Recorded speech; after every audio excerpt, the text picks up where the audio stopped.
मैं सविता पटना से और आप लोगों के लिए आज बहुत ही एक इंटरेस्टिंग टॉपिक लेके आई हूँ। स्वयं को जानना हर कोई चाहता है, लेकिन हम दुनिया जानने में ज्यादा लगे रहते हैं। लेकिन कहते हैं कि जब हम स्वयं को जानते हैं, खुद को समझते हैं, तो दुनिया भी अच्छी लगने लगती है। सही बात है। तो आज हम जिस परिप्रेक्ष्य में बात कर रहे हैं, क्योंकि मैं साइंस के परिप्रेक्ष्य में बात कर रही हूँ, तो स्वयं को जानना मतलब अपने अंदर की चीजों को जानना।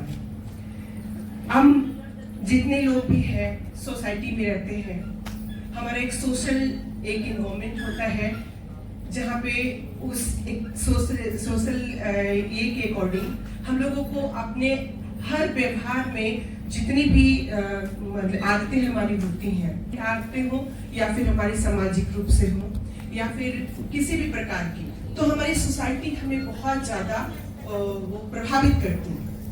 आखिर इसके पीछे वजह क्या है और जिस बिजनेस को हम कर रहे हैं उसको हम रूट लेवल से कैसे करें। रूट लेवल्स इन सेंस हम लोग कितने लोग यहाँ पे जितने लोग हैं उसमें से बिजनेसमैन कितने लोग हैं। क्या आपकी फैमिली बिजनेस बैकग्राउंड से बिलोंग करती है? नहीं करती। यानी कि आप वो पहले जनरेशन है जो इस बिजनेस को मतलब बिजनेस को समझना शुरू किए हैं। अपने पूरी जेनेटिकल अगर लाइफ हिस्ट्री देखें तो हम छोटे मोटे बिजनेस की बात नहीं करते, वो सेल्फ एम्प्लॉयमेंट होता है। हम बात कर रहे हैं एक बिजनेस की जहाँ पे आपके बैठे रहने पर भी आपके पैसे बनते रहते हो। जैसे आप अगर सो रहे हैं, अगर कोई आपके अकॉर्डिंगली सप्लीमेंट्स यूज कर रहा है और वो खरीद रहा है, तो उसके जो पैसे हैं आपको बन रहे हैं। कहने का मतलब ये बिजनेस हुआ है ना। तो जिस हम नेटवर्क मार्केटिंग MLM बिजनेस में है, इस बिजनेस में हम कैसे अपने आप को इनकॉर्पोरेट कर पाते हैं। दूसरी चीज, आखिर क्या वो वजह है जिसमें हम सभी सक्सेसफुल नहीं हो पा रहे हैं। कुछ लोग बहुत सक्सेसफुल हैं, कुछ लोग बहुत ज्यादा पैसे कमा रहे हैं, कुछ लोग इनिशिएशन में हैं और कुछ लोग वहीं पे रह गए हैं जहाँ पे कांस्टेंट 2 सालों से 3 सालों से आप अपनी इनकम को देखेंगे तो आपकी इनकम जो होती कांस्टेंट हो गई है। ऐसा हो रहा है बहुत लोगों के साथ। सही बात है। तो फिर क्या वजह है उसको हम साइंस की दृष्टि से समझेंगे। तो आज का जो टॉपिक है बहुत ही इंटरेस्टिंग टॉपिक है और प्रोडक्ट्स को लेकर के भी है, डिजीजेस को लेकर के भी है और साथ साथ में हमारा क्यों नहीं ग्रोथ हो पा रहा इसके ऊपर भी है। इन सब को जो लीड करता है वो है क्या? जेनेटिक्स। बहुत इंटरेस्टिंग टॉपिक है जेनेटिक्स। जेनेटिक्स मतलब जीन की स्टडी। जीन मतलब डीएनए है ना। डीएनए, जीन सेगमेंट, डीएनए ये हमारी पूरी परिदृश्य को निर्धारित करती है। चाहे वो हमारा स्वभाव हो, चाहे वो हमारी किसी भी प्रकार की व्यक्तिगत पहचान के ऊपर भी है। इन सब को जो लीड करता है वो है क्या? जेनेटिक्स। बहुत इंटरेस्टिंग टॉपिक है जेनेटिक्स। जेनेटिक्स मतलब जीन की स्टडी। जीन मतलब डीएनए है ना। डीएनए, जीन सेगमेंट, डीएनए ये हमारी पूरी परिदृश्य को निर्धारित करती है। चाहे वो हमारा स्वभाव हो, चाहे वो हमारी किसी भी प्रकार की व्यक्तिगत पहचान, जैसे आपकी लंबाई, आपकी हाइट, आप देखने में कैसे लगते हैं, आपकी आंखें कैसे हैं, आपके विचार कैसे हैं, से लेकर के ये एक बहुत बड़ा एक सोशल बैकग्राउंड को भी लीड करता है। तो जानना चाहते हैं अपने बारे में? चलिए तो स्टार्ट करेंगे। बहुत ही खूबसूरत सी दुनिया, जीन। और ये मैंने कुछ बनाया है। ये क्या है? डीएनए। ये क्या है? डीएनए है। ये डीएनए आपके अंदर एक बहुत सारी कोशिकाएं 24 घंटे के अंदर वो नई कोशिकाओं में बदल जाती है। एक कोशिका 2 कोशिका में बदल जाती है। मतलब एक कोशिका डबल हो जाती है। तो कुछ जितने लाखों लाख से मरते हैं उनसे कहीं ज्यादा सेल्स क्या होते हैं, बनते हैं। तो हम बात कर रहे थे, एक तरफ बिजनेस की बात कर रहे थे कि हम बिजनेस में सक्सेसफुल क्यों नहीं हो पा रहे हैं। उसके पीछे रीजन है आपका जीन्स जो भी होता है, और दूसरी तरफ कि हम कैसे, बहुत सारे लोग सवाल पूछते होंगे आपसे जब आप फील्ड में जाते हैं, तो वो पूछते होंगे कि सप्लीमेंट से कैसे बीमारी ठीक होगा। कितने लोग उसका अच्छे से जवाब नहीं दे पाते, कितने लोग को अंदर से वो चीजें, मुझे लगता है कि हम बताएं कि इससे ठीक हो जाएगा, लेकिन उनको वजह नहीं पता होता, उनको सेटिस्फैक्शन नहीं दिला सकते। या फिर कोई डॉक्टर अगर सामने आ जाए या फिर कोई बहुत पढ़ा लिखा व्यक्ति, तो आप नर्वस हो जाते हैं। ऐसा बहुत लोगों के साथ होता है, सही बात है। तो आज उन सारे सवालों के जवाब आपको आप नोट डाउन भी कीजिएगा, क्योंकि ये बहुत इंपॉर्टेंट टॉपिक, आज ट्रेनिंग जैसा माहौल दिख रहा है, तो बहुत इसका यूज हम करेंगे इसको, और दोनों परिप्रेक्ष्य में इसको समझेंगे। एक डिजीज के परिप्रेक्ष्य में हमारे कैरियर को बिल्ड कैसे करना है, तो दोनों परिप्रेक्ष्य में जेनेटिक्स कैसे अपने आपको कैसे बदल सकते हैं, अपने अंदर के जीन सेगमेंट्स को कैसे बदल सकते हैं, क्या क्षमताएं हो सकती हैं आपके अंदर, वो चीज हम देखेंगे। तो सबसे पहले हम सोशल परिप्रेक्ष्य में देखते हैं। हम एक सोशल एनिमल है, मतलब हमारी सोसाइटी, आपके पेरेंट्स हो गए, फिर दादा हो गए, फिर दादा परदादा हो गए, ऐसे करके एक बहुत बड़ा जीन पूल होता है जो ट्रांसफर होता रहता है एक जनरेशन से दूसरे जनरेशन में, और यही आपके अंदर के इस डीएनए को बनाता है।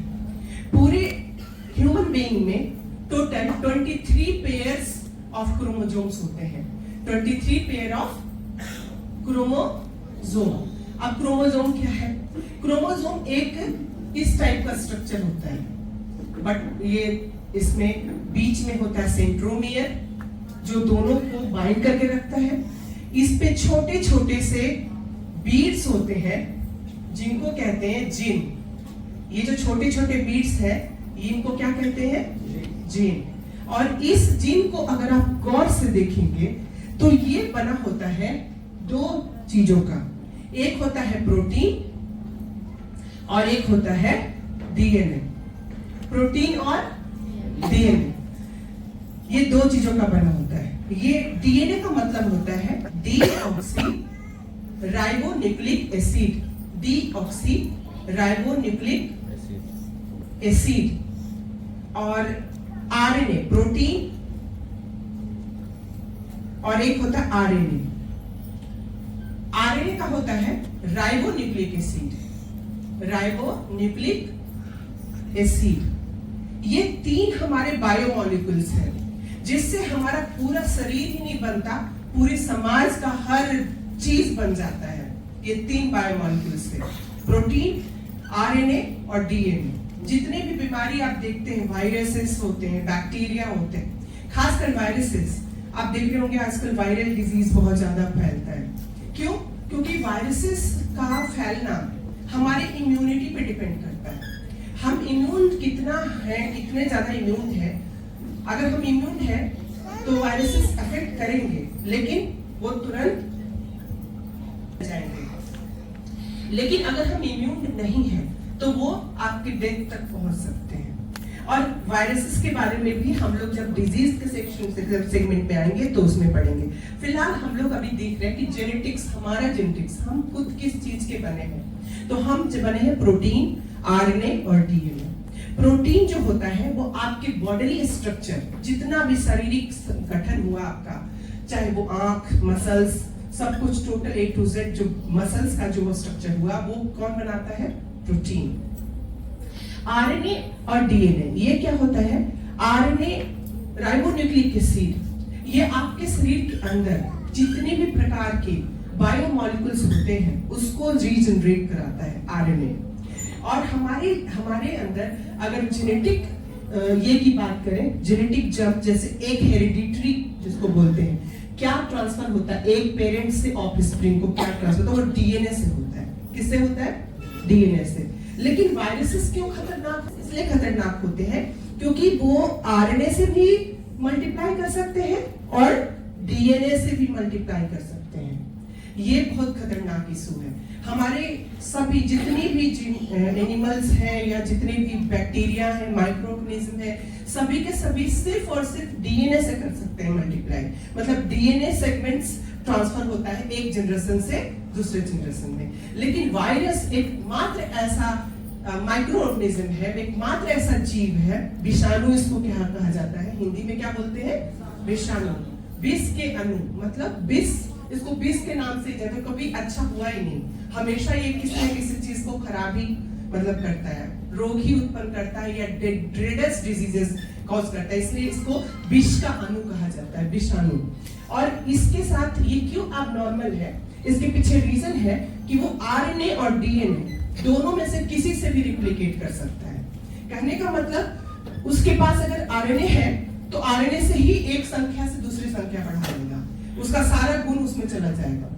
इसीलिए ये बहुत खतरनाक होता है, खासकर आरएनए वायरसेस बहुत खतरनाक होते हैं, क्योंकि आरएनए सिंगल स्ट्रैंड का बना होता है, मतलब सिर्फ एक स्ट्रैंड होता है, और डीएनए कितना होता है, 2 स्ट्रैंड। तो 2 स्ट्रैंड को मैच कराने में या उसको बनाने में टाइम लगता है, लेकिन सिंगल स्ट्रैंड को बनाने में कुछ टाइम नहीं लगता, एक से एक तुरंत मल्टीप्लाई हो गया, एक से एक तुरंत मल्टीप्लाई हो गया। तो इस कारण से आरएनए वायरसेस जो होते हैं काफी खतरनाक होते हैं, और वो हमारे अंदर बहुत सारे सिस्टम को बहुत तेजी से डैमेज कर सकते हैं। और वायरसेस कभी भी पूरे शरीर नहीं जाते हमारे शरीर के अंदर। वो कैसे जाते हैं, वो अगर मान लेते हैं ये वायरस है, वायरस का हमेशा बॉडी देखेंगे तो आपको ऐसा लगेगा जैसे कोई रोबोटिक टाइप का आपको दिखेगा, और कोई भी वायरस का नाम नहीं बता सकते ऐसे। वो जो बीमारी कॉज करता है उसी बीमारी के नाम पे उसका वायरस का नाम पड़ जाता है। जैसे AIDS virus, ads acquired immuno deficiency virus है ना, जो पूरे इम्यून सिस्टम को खा जाता है। तो ये मान लेते एक वायरस ऐसे ही दिखता है। कोरोना वायरस का भी आप लोग देखते होंगे, गोल गोल और ऐसे ऐसे दिखता होगा, है ना। कोरोना वायरस पहचान गए आप लोग, तो वैसे ही रोबोटिक टाइप का दिखता है। तो इसके अंदर ये होता है जीन, डीएनए, इसको ये जो मेन हो गया, ये इसके अंदर डीएनए कोर होता है, आरएनए होगा या डीएनए होगा, दोनों में से कोई एक होगा, या तो डीएनए होगा या तो आरएनए होगा। और ये उसका हेड बॉडी हुआ, हेड, और ये हो गया टेल, और ये फाइबर, टेल फाइबर इसको बोलते हैं। जब कोई शरीर इसके ऐसे ये किस रूप में रहता है, बिल्कुल डस्ट पार्टिकल की तरह, जैसे कण जो होते हैं, जैसे धूल कण, एकदम बिल्कुल निर्जीव पड़ा रहेगा, लगेगा कि उसमें जिंदगी है ही नहीं। लेकिन जैसे ही उसको कोई भी एनिमल मिलता है, चाहे वो प्लांट हो, चाहे वो कोई एनिमल हो, चाहे ह्यूमन बॉडी हो या कोई भी बैक्टीरिया हो, किसी भी ऑर्गेनिज्म पे जिसमें जिंदगी होती है, वो उस पे टच करता है, उसके ऊपर टच करके, और वो एक यहाँ पे एक बाइंडिंग प्रोटीन उसके पास रहता है, और वो हर तरीके से, जैसे कहते हैं चोर का ताला तोड़ने का तरीका जानते हैं, उसके पास हर ताले की चाबी होती है, मास्टर की। तो इसके पास मास्टर मॉलिक्यूल होता है प्रोटीन का, वो जिसके पास जाता है उसके हिसाब से वो मास्टर मॉलिक्यूल वो क्या कर लेता है, बना लेता है। और यहाँ पे वो ऐसे आएगा, इस तरीके से चिपक जाएगा, और यहाँ पे इंटर करके ये अंदर में एक नली बनाएगा, और ये सिर्फ डीएनए या आरएनए कुछ भी इसको इंटर करा के बाकी ये बाहर ही मर जाएगा। तो पता ही नहीं चलता कि अंदर कुछ गया। अब जो ये अंदर जाता है आरएनए या डीएनए इस फॉर्म में, इसके पास पूरी इंफॉर्मेशन होती है। जैसे आपके डीएनए में सारी इंफॉर्मेशन होती है, ये 23 पेयर ऑफ क्रोमोसोम्स है, उसमें जीन होता है, और जीन के अंदर डीएनए होता है, इसके अंदर डीएनए होता है। ये आपको बहुत राउंडेड ऐसे बिल्कुल इस तरीके से रहता है। ये जो गोल दिख रहा है जीन, एकदम इतना ज्यादा मतलब कोलाइडिंग रहता है वो। आप सोच लीजिए कि क्रोमोसोम आपको जल्दी दिखता नहीं है नंगी आंखों से, लेकिन ये जीन के अंदर का डीएनए आपको नंगी आंखों से दिख जाता है। इससे समझिए कि ये कितना ज्यादा मतलब वो बंधा रहता है, धागे, रील पे धागा जो बंधा होता है, अगर उसको खोलेंगे तो कितना लंबा चला जाएगा, वैसे ही ये जीन पे डीएनए बंधा रहता है। एक प्रोटीन होता है, प्रोटीन और उस हिस्टोन प्रोटीन उसको बोलते हैं, इसी के ऊपर डीएनए का धागा जो है वो बंधा रहता है और यही जीन बनाता है। तो ये डीएनए का सेगमेंट, एक सेगमेंट, इसमें आपके आंख का कलर कैसा होगा, आपकी बोली कैसी होगी, आपका बिहेवियर कैसा होगा, आपके अंदर कितने गुण होंगे, चाहे वो बिजनेस के गुण हो या फिर आपके अंदर शारीरिक किसी प्रकार का गुण हो, वो सब कुछ इस डीएनए सेगमेंट में रहता है। तभी तो एक ब्लड का छोटा सा पार्ट भी अगर कहीं छूट जाता है तो उससे कातिल का पूरा बायोडाटा निकल जाता है। सही बात है? तो सोचिए कि ब्लड से के सैंपल से डीएनए या हेयर के सैंपल से डीएनए, किसी भी त्वचा से भी डीएनए निकल जाएगा तो पूरा सेगमेंट सेम होता है। तो कहीं से भी उसको कुछ छूट गया, वहां पे कटा हुआ पार्ट कुछ भी, या फिर बाल ही क्यों ना छूट जाए, उससे पूरा उसके वो किसका बेटा है यहाँ तक वो निकाल देते हैं। यानी कि अगर एंसेस्ट्रल जाएंगे तो पूरा उसका पूरा डीएनए का पूरा ये निकल जाता है। तो हमारे साथ क्या प्रॉब्लम आती है बिजनेस के पॉइंट को भी, क्योंकि मुझे अक्सर मैं बैठती हूँ वहाँ पे तो बहुत सारे लोग आते हैं जिनका बिजनेस नहीं बढ़ता होता है। तो क्यों नहीं बढ़ता होता, उसके पीछे का रीजन मैं यहाँ से बता रही हूँ। उसके बाद हम लोग प्योरली साइंस में डिजीजेस पे आ जाएंगे। तो बिजनेस के व्यू से मैं बता रही हूँ कि जब हमारे डीएनए सेगमेंट हमारे पेरेंट्स से हमको मिलता है तो आप देखते होंगे कुछ लोग बहुत तेजी से बिजनेस ग्रो करते हैं। उनके अंदर एम्बिशन होता है, उनके अंदर सेटिस्फैक्शन नहीं होता, अंदर यहीं पे हो जाता है। उनके अंदर क्या होता है, जो सक्सेसफुल पीपल है, बिजनेस को जो करते हैं, जो बिजनेसमैन हैं, उनके अंदर सिर्फ और सिर्फ एम्बिशन भरा होता है और इनके अंदर सेटिस्फैक्शन भरा होता है। क्या चाहिए? 2 जून की रोटी, अच्छा घर, सुखी संसार। अगर आपके दिमाग में ये बातें चलती हैं तो आपके लिए बिजनेस नहीं बना है, ऐसा मन में हम लोग को डाला गया है ना। लेकिन अगर हम ये देख रहे हैं जेनेटिक्स के हिसाब से तो हम लोग हर चीज को सीख सकते हैं और हर चीज को कर सकते हैं ट्रेनिंग्स करके। और अगर बात करते हैं जेनेटिक्स की, तो अगर एक पेरेंट से ऑफस्प्रिंग को जाता है उसका जीन सेगमेंट, तो हमारे शरीर के अंदर भी एक सेल साइकिल चलती है। क्या चलती है? Cell cycle. सेल साइकिल में एक फेज आता है जहां पे हम अपने डीएनए के उस चॉइस को चेंज कर सकते हैं। लेकिन उसके लिए हमको क्या होना पड़ेगा? हमेशा ट्रेनिंग से जुड़े रहना पड़ेगा, हमेशा वैसे लोगों से जुड़े रहना पड़ेगा जो लोग बहुत अच्छा पैसा कमा रहे हैं बिजनेस में, बहुत अच्छे से टेक्नोलॉजी का यूज करके, या फिर वो टेक्निकली बहुत स्ट्रॉन्ग है, प्लान्स को बहुत अच्छे से बनाते हैं और कभी भी सेटिस्फाइड नहीं होते। ऐसे लोगों के साथ जुड़ना होगा। अब हम देखते हैं कि ये सेल साइकिल, इसी में पूरी दुनिया है। जहां आप अपनी जिंदगी शुरू करते हैं, वहां से लेकर जब आपके संसार आपका दुनिया बढ़ता है, आपके बच्चे, आपके बच्चों के बच्चे, यहाँ सबसे बड़ा जो रोल प्ले करता है वो है सेल साइकिल। सेल साइकिल क्या होता है? हमारे पूरे एक 24 घंटे में एक सेल साइकिल पूरी होती है, जिसमें आपके सेल साइकिल के बहुत सारे भाग होते हैं। एक भाग होता है G1 फेज, ग्रोथ फेज। इसको क्या बोलते हैं? Growth phase. G1, G for growth, growth phase. उसके बाद होता है बड़ा सा एक S फेज होता है, सिंथेसिस फेज।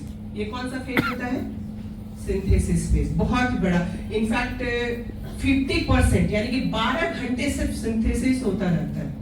12 घंटे, 24 घंटे में अगर फेजेस अगर देखेंगे हम, तो यहाँ पे फिर आ जाएगा G2 फेज। तो ये हो गया ग्रोथ 2 फेज, ग्रोथ 2 फेज या ग्रोथ फेज 2। ये हुआ ग्रोथ फेज 1।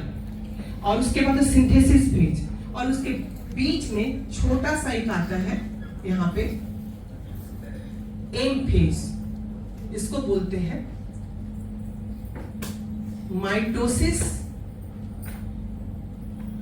और मियोसिस फेज। यही cell division, main cell division यही है।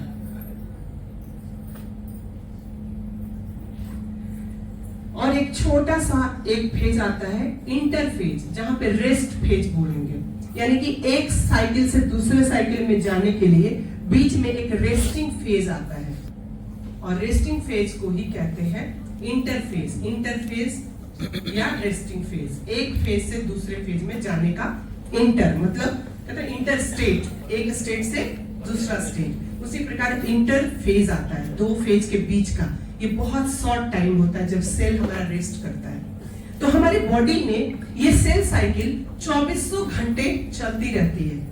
एक सेल का 24 घंटा, दूसरा सेल का 24 घंटा, तीसरा सेल का 24 घंटा, ऐसे कितने करोड़ों करोड़ सेल्स हैं। और हर प्रकार के सेल हैं, ब्रेन सेल से लेकर के, मसल सेल से लेकर के, नर्वस सेल से लेकर के, आपके किडनी के सेल्स हो गए, हार्ट के सेल्स हो गए, हर लंग्स के सेल्स हो गए, आंखों के ऑप्टिक सेल्स हो गए, सभी सेल में ये सेल साइकिल चलता रहता है। तो आज हम अपने आप को जानेंगे, कैसे हम मल्टीप्लाई करते हैं और कैसे हम अपने गुणों को चेंज कर सकते हैं। यही नहीं, कैसे हम कितनी भी क्रोनिक बीमारियां हो, कैसे हम ठीक हो सकते हैं, कि कैसे हमें स्वस्थ रहना है, और डॉक्टर और इस प्रकार के जो केमिकल वाली दवाइयां हैं, इससे कैसे फ्री होना है। तो हम बात कर रहे थे सेल साइकिल की, जो बहुत इंपॉर्टेंट है, हर व्यक्ति को जानना चाहिए कि नहीं? चाहिए ना। जो चीज हमारे शरीर के अंदर प्रतिदिन एक नया दुनिया लेके आ सकती है, एक नया चेंज लेके आ सकती है, हमारी पूरी दुनिया बदल सकती है, उसके बारे में अगर हम नहीं जानेंगे तो फिर अपने बारे में कुछ जाना ही नहीं, है ना। अध्यात्म कहता है स्वयं के बारे में जानिए। स्वयं में हर प्रकार की चीजें होती है, आध्यात्मिक, साइंटिफिक, हर चीजें होती हैं। अगर हम बात करें अध्यात्म की, तो साइंस उससे कहीं भी अछूता नहीं है। साइंस भी एक प्रकार का अध्यात्म का एक पार्ट है, सिर्फ एक पार्ट है, और उस पार्ट को हम यूज कर सकते हैं अपने आप को बहुत ही अच्छा ट्रेंड और एक बहुत ही स्किलफुल बिजनेसमैन बनाने के लिए। तो हम यहाँ पे सेल साइकिल का जान, ये सेल साइकिल में जो G1 फेज है, ग्रोथ 1 फेज, इस फेज में क्या होता है, हमारे सेल छोटे छोटे रहते हैं, जैसे एक छोटा बच्चा, तो उनको पहले ग्रो करते हैं। ऐसे समझिए कि एक छोटा बच्चा जब जन्म लेता है तो पहले क्या करता है, ग्रो करता है ना। एक लंबा फेज होता है, इसमें ग्रो करता है। 17-18 साल का हो जाता है, तब उसकी शादी होती है। उसी प्रकार हमारा सेल समझिए कि अभी छोटा बच्चा है, अभी वो क्या कर रहा है, ग्रो करता है, वो ग्रोथ फेज होता है। इसी फेज में वो ग्रो करता है, बड़ा होता है, उसके साइज बड़ा होता है, हर चीज उसकी उस प्रोडक्टिव फेज में आने के लिए तैयार होती है। उसके बाद होता है सिंथेसिस फेज। इसमें जो 23 पेयर्स है क्रोमोसोम का, ये अपने आप को डुप्लीकेट करता है, क्योंकि उसको 2 सेल बनाना है, तो आधा आधा बटेगा ना, 23 इसमें जाएगा, 23 इसमें जाएगा। तो पहले तो धागा जैसा रहता है, ऐसा ये जो क्रोमोसोम है ऐसे धागा जैसा रहता है। ये धागा जब खुलता है तो ये दिखने लगता है छोटे छोटे पार्ट में बढ़ के। पहले ये धागा जैसा रहेगा पूरा ऐसे पूरा, इसके बाद ये कट होता है, सब जगह से कट होगा तो ये छोटा छोटा ऐसा पार्ट बन गया, छोटा छोटा पार्ट बन गया। अब उसके बाद जो सिंथेसिस फेज होता है, इसमें ये इस तरीके से अपना स्ट्रक्चर बनाना शुरू कर देता है। सिंथेसिस फेज में यहाँ पे दोनों प्रकार की सिंथेसिस होती है, प्रोटीन की भी सिंथेसिस होती है और डीएनए की भी सिंथेसिस होती है। और प्रोटीन से बनते हैं आरएनए प्रोटीन से बनते हैं। आरएनए में से अगर ऑक्सीजन 2 निकाल दिया जाए तो 2 ऑक्सीजन निकाल देंगे तो क्या हो गया, डीऑक्सी। आरएनए के स्ट्रक्चर में से ऑक्सीजन को निकाल देंगे, 2 ऑक्सीजन को, तो वहां पे डीऑक्सी राइबोन्यूक्लिक एसिड, वही डीएनए हो गया। और सोचिए कि बस 2 ऑक्सीजन के निकल जाने से उसका पूरा का पूरा सिस्टम चेंज हो गया। वो सिंगल स्ट्रैंड था, उससे डबल स्ट्रैंड बन गया और हेरिडिटरी कंपाउंड बन गया, एक ऐसा प्रोडक्ट बन गया जो कि एक जनरेशन से दूसरे जनरेशन में जा सकता है। हम सोचते हैं हम ज्यादा पानी पी लेंगे तो क्या होगा, हम ज्यादा खाना खा लेंगे तो क्या होगा। अब सोचिए कि एक बस 2 ऑक्सीजन के नहीं रहने से आरएनए क्या बन गया, डीएनए बन गया। कितना बड़ा चेंज जो पूरी दुनिया को बिल्कुल हिला के रख दिया। डीएनए की जब स्टडी स्टार्ट हुई थी, जब जेनेटिक्स स्टार्ट हुआ था, उसके पहले दुनिया एक अंधकार युग में जी रही थी। जब वो डीएनए के बारे में पूरी स्टडी हुई तब जाकर के हर चीज के बारे में लोग जानना शुरू किए, साइंस को समझना शुरू किए, लिविंग थिंग्स को समझना शुरू किए। तो आप सोचिए कि हमारा पूरा शरीर जो हम रोजाना करते हैं उसमें किसी चीज की अति या किसी चीज की अधिकता हमारे शरीर को कितनी बुरी तरह प्रभावित करती होगी। आ रहा है समझ में? तो हमको एक एक चीज को अपने पूरे, कुछ लोग बोलते हैं हम फल नहीं खा सकते, हमारी आर्थिक स्थिति वैसी नहीं है, तो मुझे उन पे हंसी आती है, क्योंकि अगर देखा जाए तो फल से सस्ता कुछ है ही नहीं। ना तो उसको पकाना पड़ता है, ना तो उसके लिए तेल लगता है, ना तो उसको कुछ भी प्रोसेसिंग करने की जरूरत पड़ती है। एकदम प्रकृति से तोड़ के हम आराम से खाइए और किसी भी प्रकार का कोई झंझट नहीं। तो हम अगर ऐसी बातें करते हैं तो शायद अपने आप को बहलाते हैं, ये सोच के कि हमको उतना मेहनत नहीं करना है, चुपचाप दाल भात का जो मुंह में स्वाद है वही बना रहे और बस चिकना चिकना खाना मिले। तो आपको यहाँ पे बहुत सोचने की जरूरत है। जब हम बात करते हैं अपने शरीर के गठन की, जब हम यहाँ पे एक छोटी सी सेगमेंट में से एक ऑक्सीजन या 2 ऑक्सीजन निकाल दिया गया तो पूरा का पूरा उसका जेनेटिक्स चेंज हो गया। तो हमारे शरीर में अगर किसी चीज की बहुत अधिक हो जाती है मात्रा, कार्बोहाइड्रेट अधिक हो गया, प्रोटीन अधिक हो गया, कार्बोहाइड्रेट के साथ साथ फैट भी हम ले लेते हैं, फैट अधिक हो गया, ये 3 चीजों को ही हम खाते हैं ज्यादा, जैसे प्रोटीन बहुत कम खाते हैं, कार्बोहाइड्रेट सबसे ज्यादा, फैट भी बहुत एक्सट्रीम खाते हैं। तो सोचिए कि आप फैट खा रहे हैं, कार्बोहाइड्रेट खा रहे हैं, प्रोटीन बहुत कम खा रहे हैं। आपके शरीर के गठन के लिए 5 बायोमॉलिक्यूल्स चाहिए थे, विटामिन चाहिए था, मिनरल्स चाहिए था, ये तो मिला ही नहीं आपको। मिनरल्स तो गाहे बगाहे दाल वाल में कहीं मिल भी गया, चलिए कुछ सब्जियों में मिल गया, लेकिन विटामिन ये नहीं मिल सकेंगे। ये नेचुरल होते हैं, ये प्योरली कच्चे फलों में ही होते हैं या कच्चे सब्जियों में ही होते हैं। अगर आपने उसको पका दिया तो सारे विटामिन नष्ट हो जाते हैं। और अच्छी बात यह है कि कुछ विटामिन को हमारे शरीर जो है सिंथेसिस कर सकता है, जैसे विटामिन डी। अगर ये सिंथेसिस नहीं कर पाता तो हम जी ही नहीं पाते। सोचिए कितनी बारीकी से, कितनी माइन्यूटली प्रकृति ने हमको बनाया है, क्योंकि वो जान गया कि अगर विटामिन डी सिंथेसिस करने का आपके शरीर में क्षमता नहीं होगी और आपने बेवकूफी से फल नहीं खाया जिसमें विटामिन डी अगर रहता, अभी तो विटामिन डी बनाते हैं हम, अगर विटामिन डी भी फलों में रहता सिर्फ और हम फल नहीं खाते तो हमारी हड्डियां, हम सोच पाते, हम देख पाते, हम चल पाते नहीं।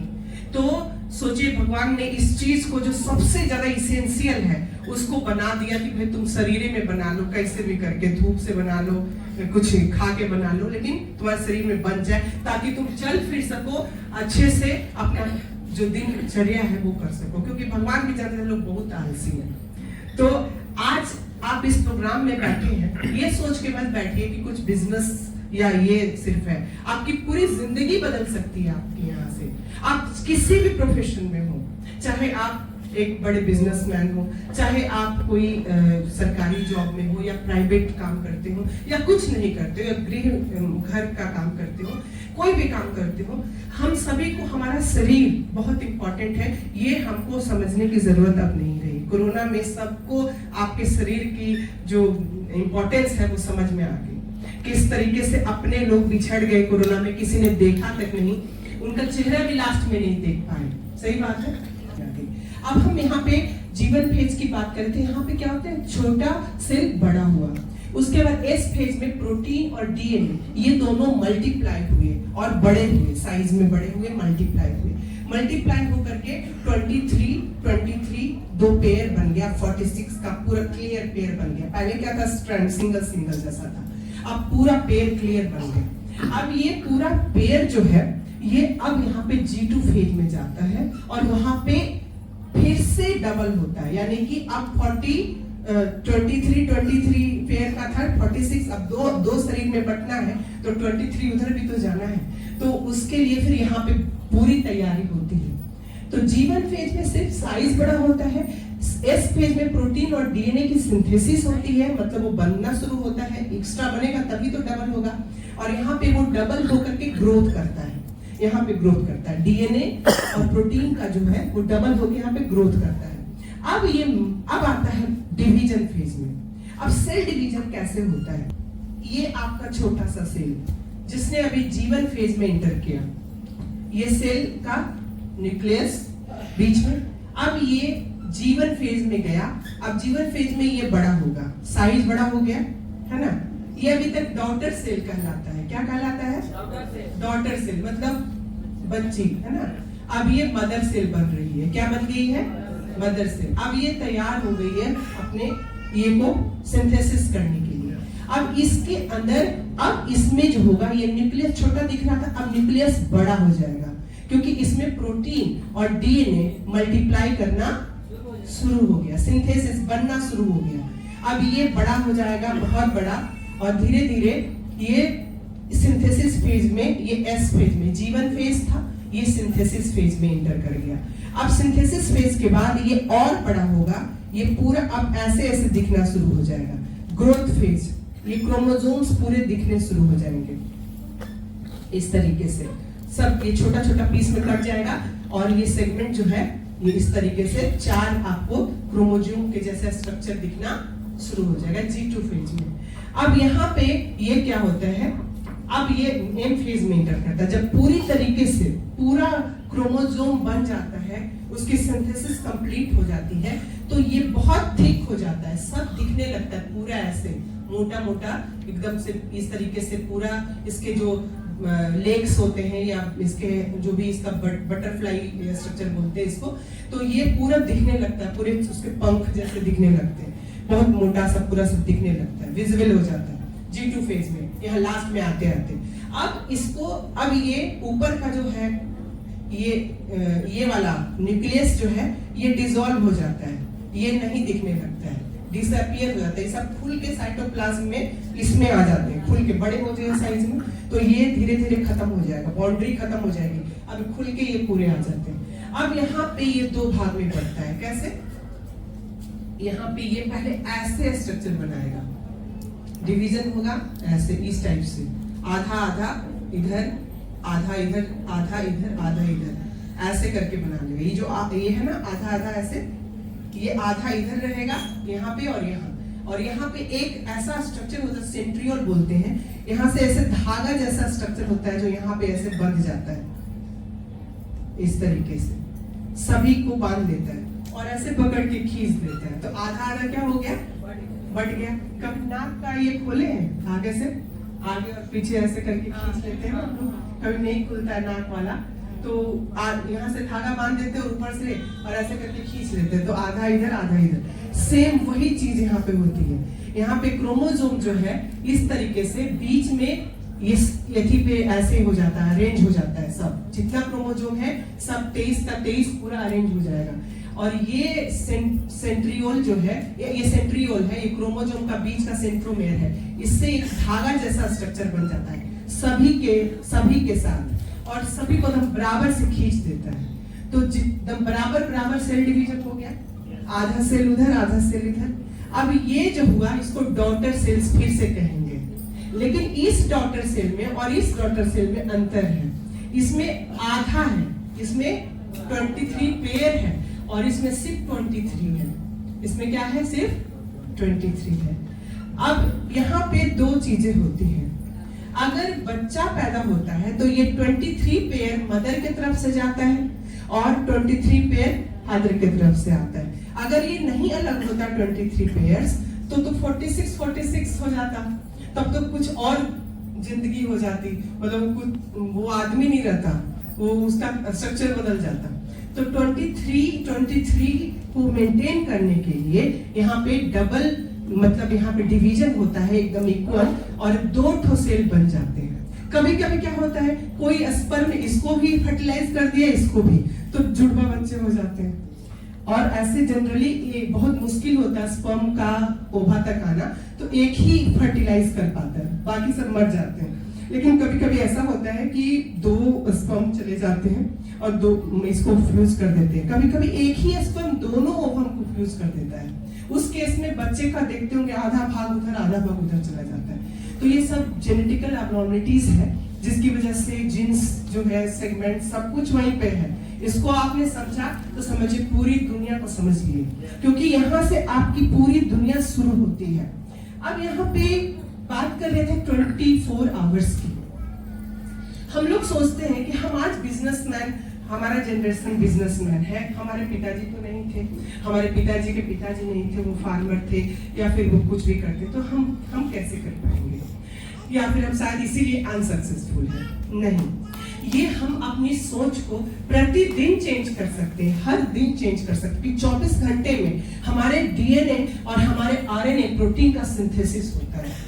तो सिंथेसिस टाइम में अगर हमने अपने आइडियाज को बदला तो प्रतिदिन डीएनए सेगमेंट में कुछ न कुछ थोड़ा थोड़ा चेंज हो सकता है, और ये थोड़ा थोड़ा चेंज हमें बहुत बड़े चेंज के रूप में दिख सकता है।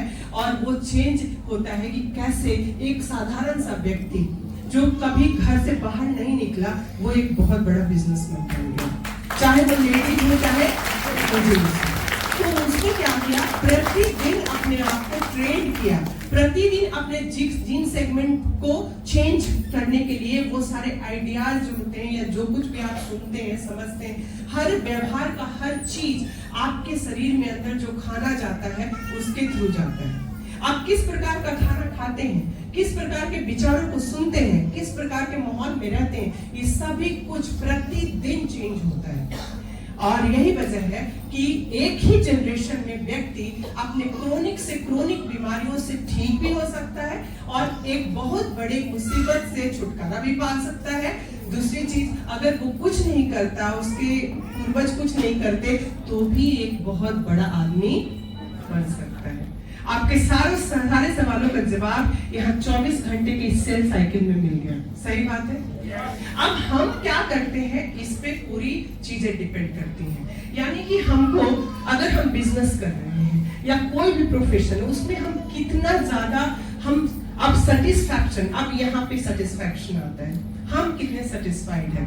हमने देखा है बहुत सारे लोग अपने एक एरिया में सेटल्ड हो जाते हैं, बस एक ही एरिया में रहते हैं, वहां पे अपना सब कुछ, पूरी दुनिया उनको 25-26 हजार रुपए आने लगते हैं या 50 हजार बनने लगते हैं, तो उनको एक सेटिस्फैक्शन हो जाता है कि बस एकदम यही दुनिया है मेरी, यही सेटलमेंट है, बस यहीं पे सीमित होकर रहते हैं। तो जहां सेटलमेंट की बात आ गई, जहां सेटिस्फैक्शन की बात आ गई, अब यहाँ पे आपका जितना भी सोच है, जो प्रतिदिन 24 घंटे के अंदर जो आपकी सोच होती है, आपके जीन सेगमेंट को पूरे ट्रिगर करती है, और ये ट्रिगर करके आपके डीएनए सेगमेंट को भी वो ब्लॉक कर देती है, उसके ग्रोथ को ब्लॉक कर देती है। और यही वजह है कि आप जिंदगी भर एक ही पेस में रह जाते हैं। अब यहाँ पे आपको बदलना है, आपको ऐसी चीजों का इस्तेमाल करना है जो डीएनए के डीएनए जैसी प्रोटीन या आरएनए को बनाने वाली चीजों को ज्यादा से ज्यादा highly qualified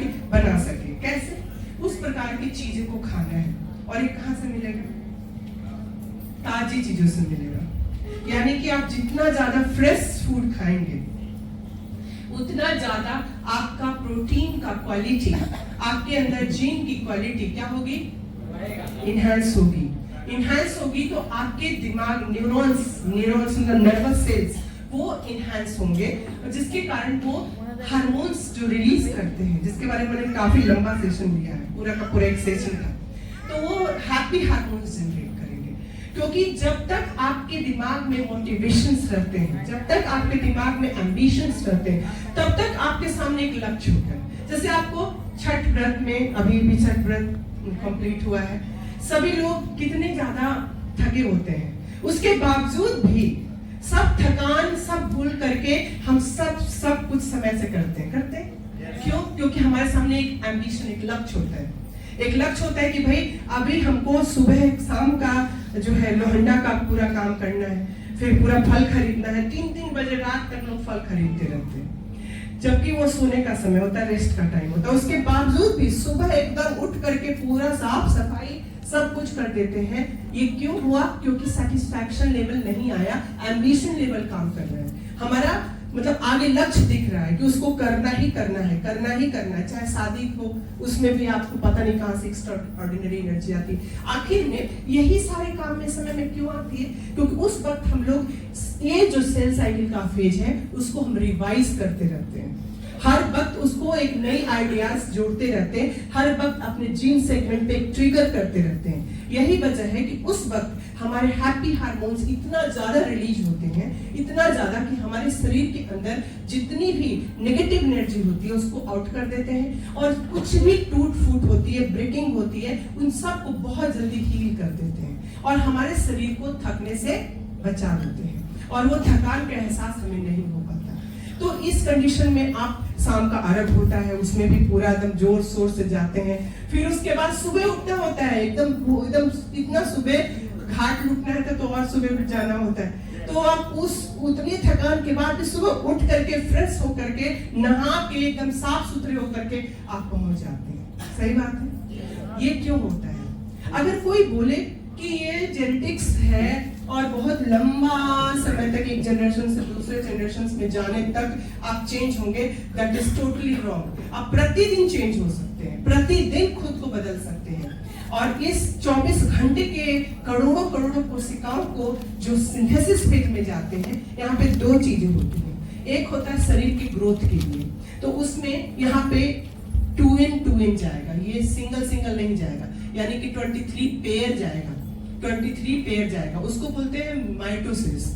mitosis cell division जिससे हमारे शरीर का ग्रोथ होता है, मियोसिस सेल डिवीजन जिससे बच्चे होते हैं।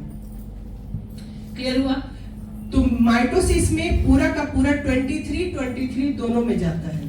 तो 23 पूरा गया, शरीर का सेल बढ़ा, यानी कि संख्या शरीर के सेल्स की बढ़ गई, यानी कि पहले सेल थे 1 था, अब 2 हो गए, अब 8 हो गए, लेकिन उस ये से मरते भी हमारे सेल्स हैं। तो इस प्रकार बैलेंस होकर के चलता रहता है सेल साइकिल, कि जितने सेल मरे उससे ज्यादा सेल्स आ जाए और किसी प्रकार की कोई भी दिक्कत नहीं हो। जैसे हम खून देते हैं तो हमारे मन में कहता है कि हम खून दे दिए, कमजोर हो गए, ऐसा कुछ नहीं है। अगर आप खून दे दिए, नहीं भी देते तो उतना खून आपका मर जाता, आरबीसी उतना आपका खत्म हो जाता। तो उससे अच्छा है किसी की जिंदगी बच जाएगी।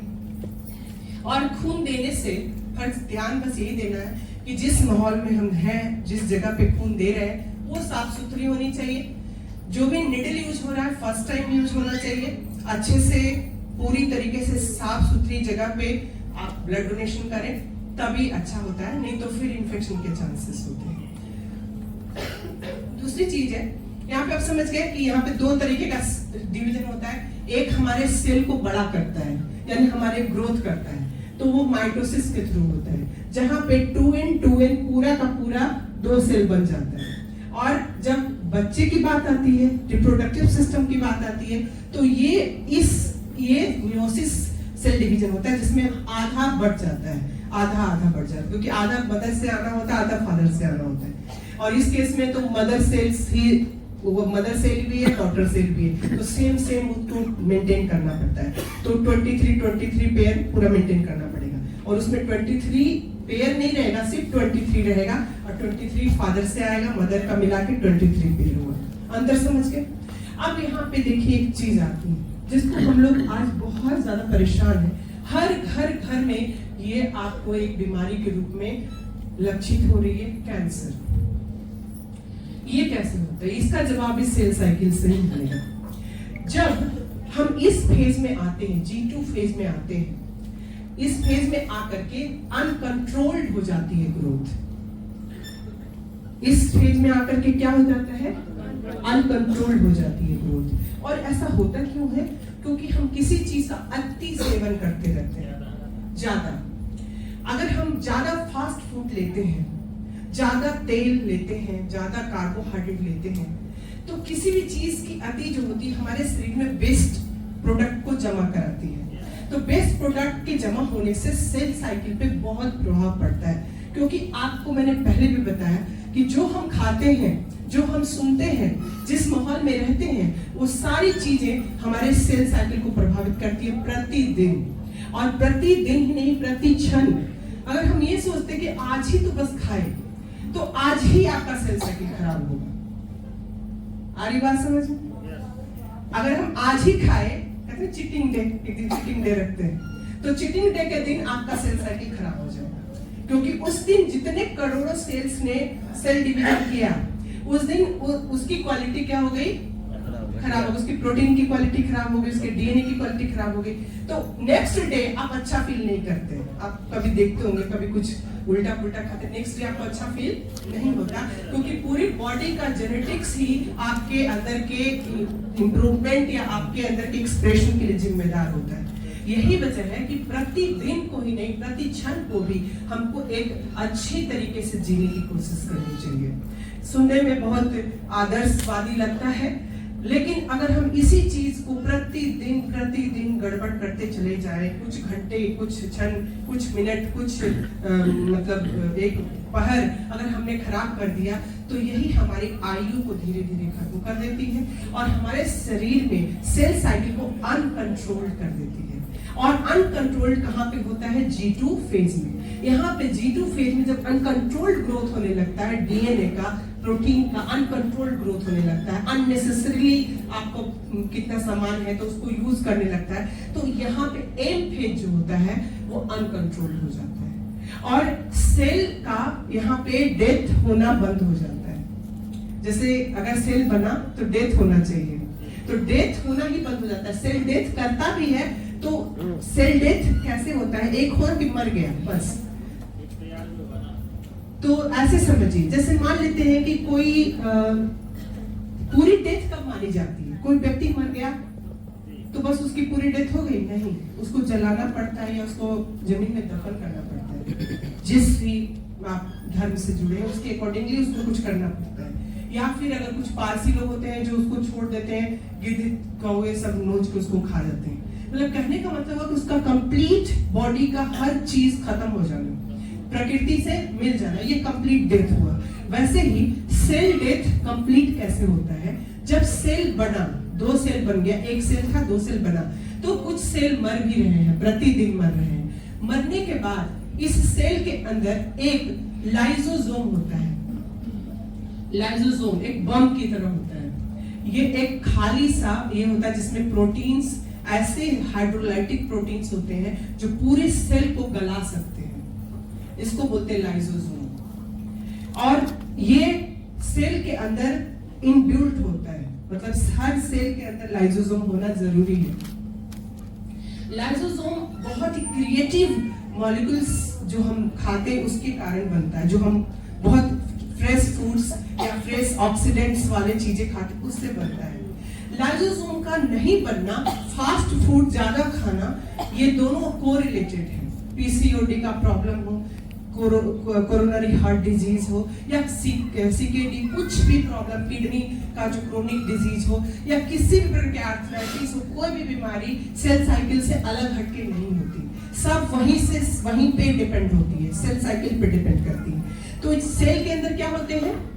लाइसोसोम, ये बॉम्ब की तरह होते हैं। जब सेल मर जाता है तो ये फट जाता है, उसको सिग्नल मिलता है, सेल मर गया, सेल डेथ हो गई, तो सिग्नल मिलते ही ये फट जाता है। ऐसे कई सारे लाइसोसोम्स होते हैं हमारे सेल में, वो पूरे सेल को गला देते हैं, उसके प्रोटीन्स को, उसके हर पार्ट को छोटे छोटे टुकड़े में अमीनो एसिड में तोड़ के शरीर को दे देते हैं, रॉ मटेरियल की तरह।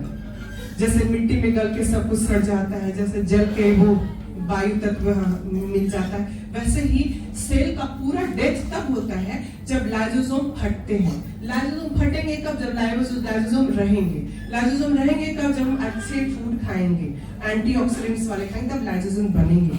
ये हाइड्रोलाइटिक प्रोटीन्स होते हैं जो पूरे सेल को एक साथ डैमेज करने के लिए काफी होते हैं। यूं कहिए कि कोई आतंकवादी होता है जो दांत के नीचे कैप्सूल दबा के रखता है, उसको पुलिस पकड़ी तो चबा के खत्म। वैसे ही लाइसोसोम होते हैं, जैसे ही उसको सिग्नल मिला कि सेल मर गया, वो क्या करेगा? ब्लास्ट कर जाएगा, पूरा उसका मटेरियल, सब सेल्स, सब बॉडी के खून में मिल जाएगा। बाकी खून जो है उसको प्रोसेस करके बेस्ट प्रोडक्ट बाहर कर देगा, जो अच्छे प्रोडक्ट है अंदर कर देगा, सिंपल। वैसे ही हमारे सेल का डेथ, कंप्लीट डेथ, इसको बोलते हैं एपोप्टोसिस। इसको कंप्लीट सेल स्वयं को मारता है, इस प्रोसेस को कहते हैं एपोप्टोसिस, APOPTOSIS। ये इतना इंपॉर्टेंट प्रोसेस है कि अगर ये नहीं होगा तभी कैंसर होगा। अगर एपोप्टोसिस नहीं हो रहा किसी भी शरीर में तो कैंसर होगा। और कैंसर क्यों होगा? क्योंकि हम fresh food, fresh vegetables, fresh जो स्प्राउट्स होते हैं वो नहीं खाएंगे तो हमारे सेल में हाइड्रोलाइटिक प्रोटीन्स नहीं बनेंगे तो लाइसोसोम का फॉर्मेशन नहीं होगा और हमारे सेल मरेगा तो, लेकिन वो मरेगा नहीं, वो कैसे एक डेड डेवरेज के रूप में जमा हो जाएगा, डेड सेल के रूप में जमा हो जाएगा। और मुसीबत तो तब आएगी जब इस डेड सेल में भी सेल डिवीजन होना शुरू हो जाएगा, क्योंकि यहाँ अनकंट्रोल्ड हो गया है। सेल साइकिल क्या हो गया?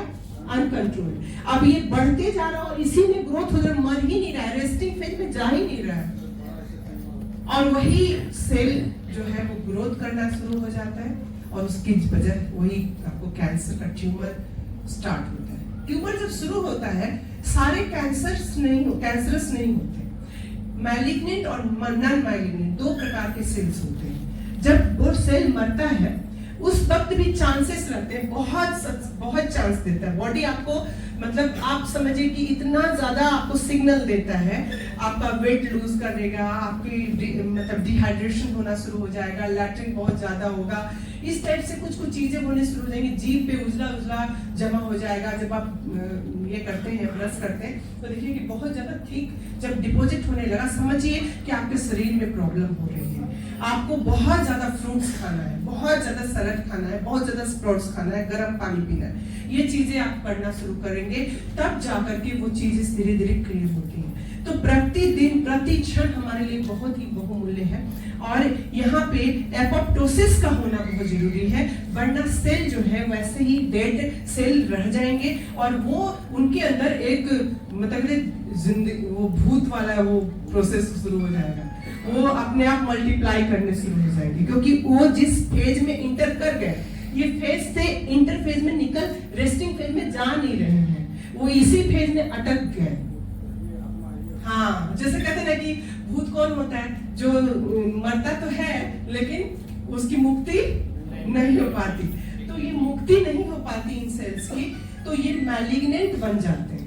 पहले रहते हैं नॉन मैलिग्नेंट, आपको फिर भी टाइम देते हैं, कैंसर 1 स्टेज, कैंसर 2 स्टेज, इन दोनों स्टेज में अगर आपने अपने लाइफ के प्रतिदिन के गति को चेंज कर लिया तो आपका कैंसर खत्म हो जाएगा। अगर 3rd स्टेज में भी गए तो भी चांसेस है, आप बहुत स्ट्रिक्ट डाइट चार्ट आप यूज कीजिए, तब बिल्कुल खत्म हो जाएगा।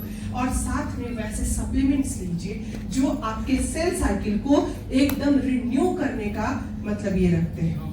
आपके पास, हमारे पास बहुत हम लकी, हमारे पास कैंसरस सेल्स को डैमेज करने का ही नहीं बल्कि पूरे सेल्स को रिन्यू करने के लिए हमारे पूरे बहुत सारे अच्छे सप्लीमेंट्स हैं। मैंने इसको 3 कैटेगरी में यहाँ रखा है। ये जो बीच का कैटेगरी है ये इम्यून सिस्टम, जो कि हमारी बहुत जरूरी है। बात कर रहे हैं हम जहाँ विटामिन और मिनरल्स की, बॉडी के डिजाइन की, तो वहां पे हमारा इम्यून सिस्टम अच्छा होना बहुत जरूरी है।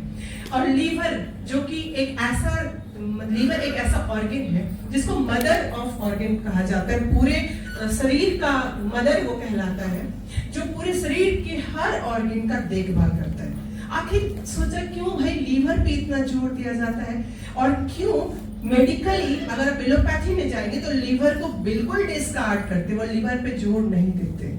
आप यहाँ पे उनकी बेईमानी समझने की कोशिश कीजिए, जो डॉक्टर होंगे उनके सामने भी मैं बोल सकती हूँ, ऐसा कुछ भी हिडन नहीं है, वो भी अच्छी तरह जानते हैं कि वो क्या गलत कर रहे हैं। लीवर को बिल्कुल साइड कर दे। जब भी अंग्रेजी दवा आप खाएंगे, गैस की दवा आपको मिलती खाने के लिए, क्यों? क्योंकि लीवर प्रॉपर वर्क नहीं करेगा तो गैस होगी तो डाइजेशन में दिक्कत होगी, तो पहले से ही उसने क्या कर दिया, गैस की दवा दे दी। अब आपका लीवर का प्रॉब्लम आपको समझ में नहीं आएगा और ये पूरे शरीर के लिए बहुत ही घातक होगा। हम लोगों के यहाँ जो ट्रीटमेंट करते हैं, कई लोगों के दिमाग में बात आती है इतनी महंगी ट्रीटमेंट है, जबकि ऐसा कुछ नहीं है। अगर एक प्रोडक्ट को आप उठाएंगे तो ये मात्र 500 या 600 कुछ रुपए का, 632 रुपए का है, जो कि पूरे आपको 10 दिन चलता है। बच्चों के केस में पूरा महीना चलता है, अगर बड़े के केस में देखो 10 दिन चलता है। ऐसे आप फल खरीदेंगे या सब्जी खरीदते हैं, अगर रोजाना आप सब्जी खरीदते हैं, 50-60 रुपए की भी सब्जी खरीदते हैं, तो आप महीने का कितना सब्जी खरीद लेते हैं। तो सिंपल फूड की तरह ये है। अगर हम एलोवेरा की बात करें तो ये मात्र 730 रुपए का है, जो पूरा महीना चलता है। अगर हम तुलसी की बात करें तो बहुत ही सस्ता 190 रुपए का है और पूरा मतलब महीना 2 महीना तक कितने लोग चला लेते हैं, कितने लोग तो पता नहीं सूंघते हैं क्या करते हैं, 4-4 महीने चला लेते हैं, पता नहीं कैसे। तो काफी सस्ता है और पूरे 142 बीमारियों के ट्रीटमेंट में काम आता है तुलसी। तो ये इतना सस्ता है, अगर आप डेली इसको इस्तेमाल करते हैं तो आपका एंटीऑक्सीडेंट्स में ये करेगा और कभी भी आपके सेल के अंदर एपोप्टोसिस को रुकने नहीं देगा। कौन? तुलसी। अगर रोजाना सिर्फ तुलसी इस्तेमाल कर रहे हैं तो ये एपोप्टोसिस को रुकने नहीं देगा। इसका मतलब सेल डेथ कंप्लीट होगा और कभी भी कैंसर सेल्स नहीं बनेंगे। लेकिन प्रतिदिन पिएंगे तब। सोचिए कि एक तुलसी मात्र 190 रुपए की तुलसी में ये जादू है। क्या हमको पीना नहीं चाहिए? खुद पीना चाहिए, बच्चों को देना चाहिए कि सबको देना चाहिए? सबको देना चाहिए। अगर हम गिफ्ट की बात करें ना तो इससे खूबसूरत गिफ्ट कुछ हो नहीं सकता। अगर किसी का बर्थडे गिफ्ट होता है, किसी का कुछ होता है, आप एक छोटी सी तुलसी देके उसकी पूरी जिंदगी बदल सकते हैं। इससे खूबसूरत गिफ्ट कुछ हो ही नहीं सकता है। एक बच्चा जो कभी नहीं कुछ खाता, बहुत मुश्किल से खाता है, बाहर की चीजों को पसंद करता है, उसके लिए नोनी से सुंदर गिफ्ट कुछ हो ही नहीं सकता। सही बात है। ये पूरे सेल को रिजोनेट ही नहीं कराता, बल्कि ये कैंसर सेल को बिल्कुल नष्ट कर देता है। यानी कि अगर एपोप्टोसिस नहीं हो पाया, सपोज अगर लाइसोसोम ब्रस्ट नहीं कर पाए, तो ये इतनी क्षमता रखता है कि जो डेड सेल है उसको ही खत्म कर देता है ये नोनी। आप सोच के देखिए, अगर प्रतिदिन आप नोनी पीते हैं तो ये डेड सेल जमा होने ही नहीं देगा। अगर किसी भी कारण बस आपने बहुत गलतियां की हैं, बहुत सारे कचरे खाए हैं, आपका सेल एपोप्टोसिस रुक गया है, सेल बहुत सारे डेड पड़े हुए हैं शरीर में, अगर आपने नोनी स्टार्ट कर दिया पीना तो सारे डेड सेल, सारे डेब्रीज क्या हो जाएंगे? खुद ब खुद ये लाइसोसोम का काम करेगा, ये सारे सेल्स को खत्म कर देगा और उसको यूजफुल प्रोडक्ट में बदल के नए सेल्स का निर्माण कर देगा। जैसे कहते हैं कि प्लास्टिक का बोतल से पूरा एक बहुत सुंदर एक घर बना दिया एक आदमी, पूरा रहने लायक कुछ नहीं होता है, ना हवा से ना तूफान से, कुछ से नहीं, कुछ उसको खर्च भी ज्यादा नहीं पड़ा, सारा प्लास्टिक जमा कर लिया, पूरा सीमेंट हल्का हल्का लगा करके पूरा एक बहुत सुंदर सा घर बना लिया जो तैरता है, फ्लोट करता है, कहाँ जाए मन करता है वहां चला जाता है और खूब ऐशो आराम से रहता है। तो एक व्यक्ति ऐसे सेल्स को यूज कर लिया, वैसे ही ये नोनी जूस है। आपके शरीर के अंदर जितने भी कचरे पड़े हुए हैं, नोनी जूस उसको क्या करता है?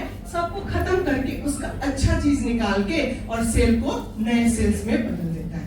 ये इतना खूबसूरत प्रोसेस, अगर आप पूरी दुनिया में अमृत की बात करेंगे तो अगर अमृत हमारे पास, तो ये अमृत है भाई, नोनी जूस। तो किसी को ऐसा लगता है बहुत कचरा खाया हुआ है, बहुत सारे सेल्स डिपॉजिटेड है, कुछ स्किन डिजीजेस होते हैं, आप देखते होंगे कुछ मोटा मोटा सा स्किन हो जाता है, वो सब कुछ एक तरीके का कैंसर सेल ही बनने की कैटेगरी में है वो। तो उस कंडीशन में आपको ये और कलौंजी बहुत काम करता है। कलौंजी स्किन के लिए, जहाँ स्किन की बात करें वहाँ कलौंजी एकदम बिल्कुल एक जादू की तरह काम करता है। चाहे किसी प्रकार का स्किन हो, चाहे हार्ट का ऊपर का लेयर हो, चाहे स्टोमक के ऊपर का लेयर हो, चाहे लीवर के ऊपर का लेयर हो, चाहे आपके स्किन का लेयर हो, किसी भी काम में।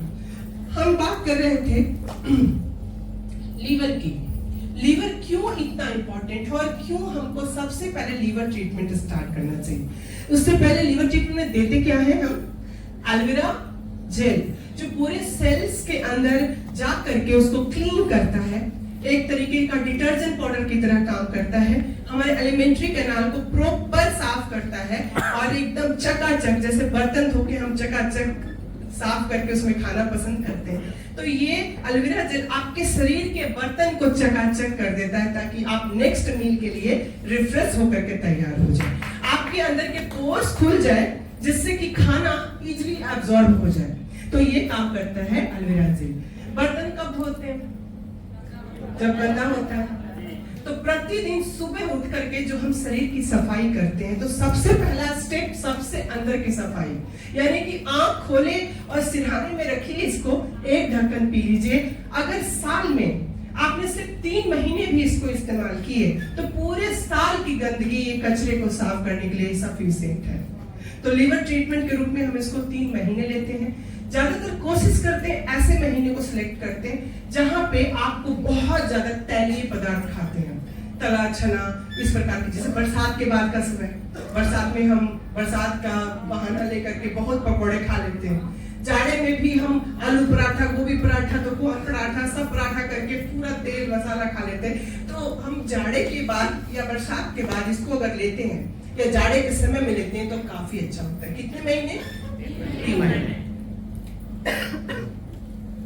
तुलसी, अब इसको पीने के बाद, चूंकि ये गाढ़ा लेप है और साबुन को हमेशा गाढ़ा ही लगाया जाता है, कितने लोग इसको गलत तरीके से पीते हैं, कहते हैं कि ठंडा होता है। ऐसा कुछ नहीं होता। आपका पेट हमेशा गर्म होता है, आपके पेट में हमेशा गर्मी होती है। विश्वास नहीं हो तो ऐसे करके देखिए, हमेशा गर्म होता है। तो इसका इतना ठंडा ये नहीं होता कि आपको किसी प्रकार से नुकसान पहुंचे। ये आपकी सोच होती है कि हम खाते हैं तो हमको ऐसे हो जाता है। आप उसको चेंज कर लीजिए, अपनी सोच को। आप कुछ दिन तक इसके लिए हैबिचुएट होंगे, क्योंकि वो मेंटल सेटअप है। आप सोच लेते कि हम बीमार है तो बीमार हो जाते हैं, आप सोच लेते हैं हम बिल्कुल ठीक है तो फीवर भी टूट जाता है। सही बात है। तो आप इसको आप लेते हैं, तुरंत इसको लेने के बाद ही गाढ़ा उतरना चाहिए।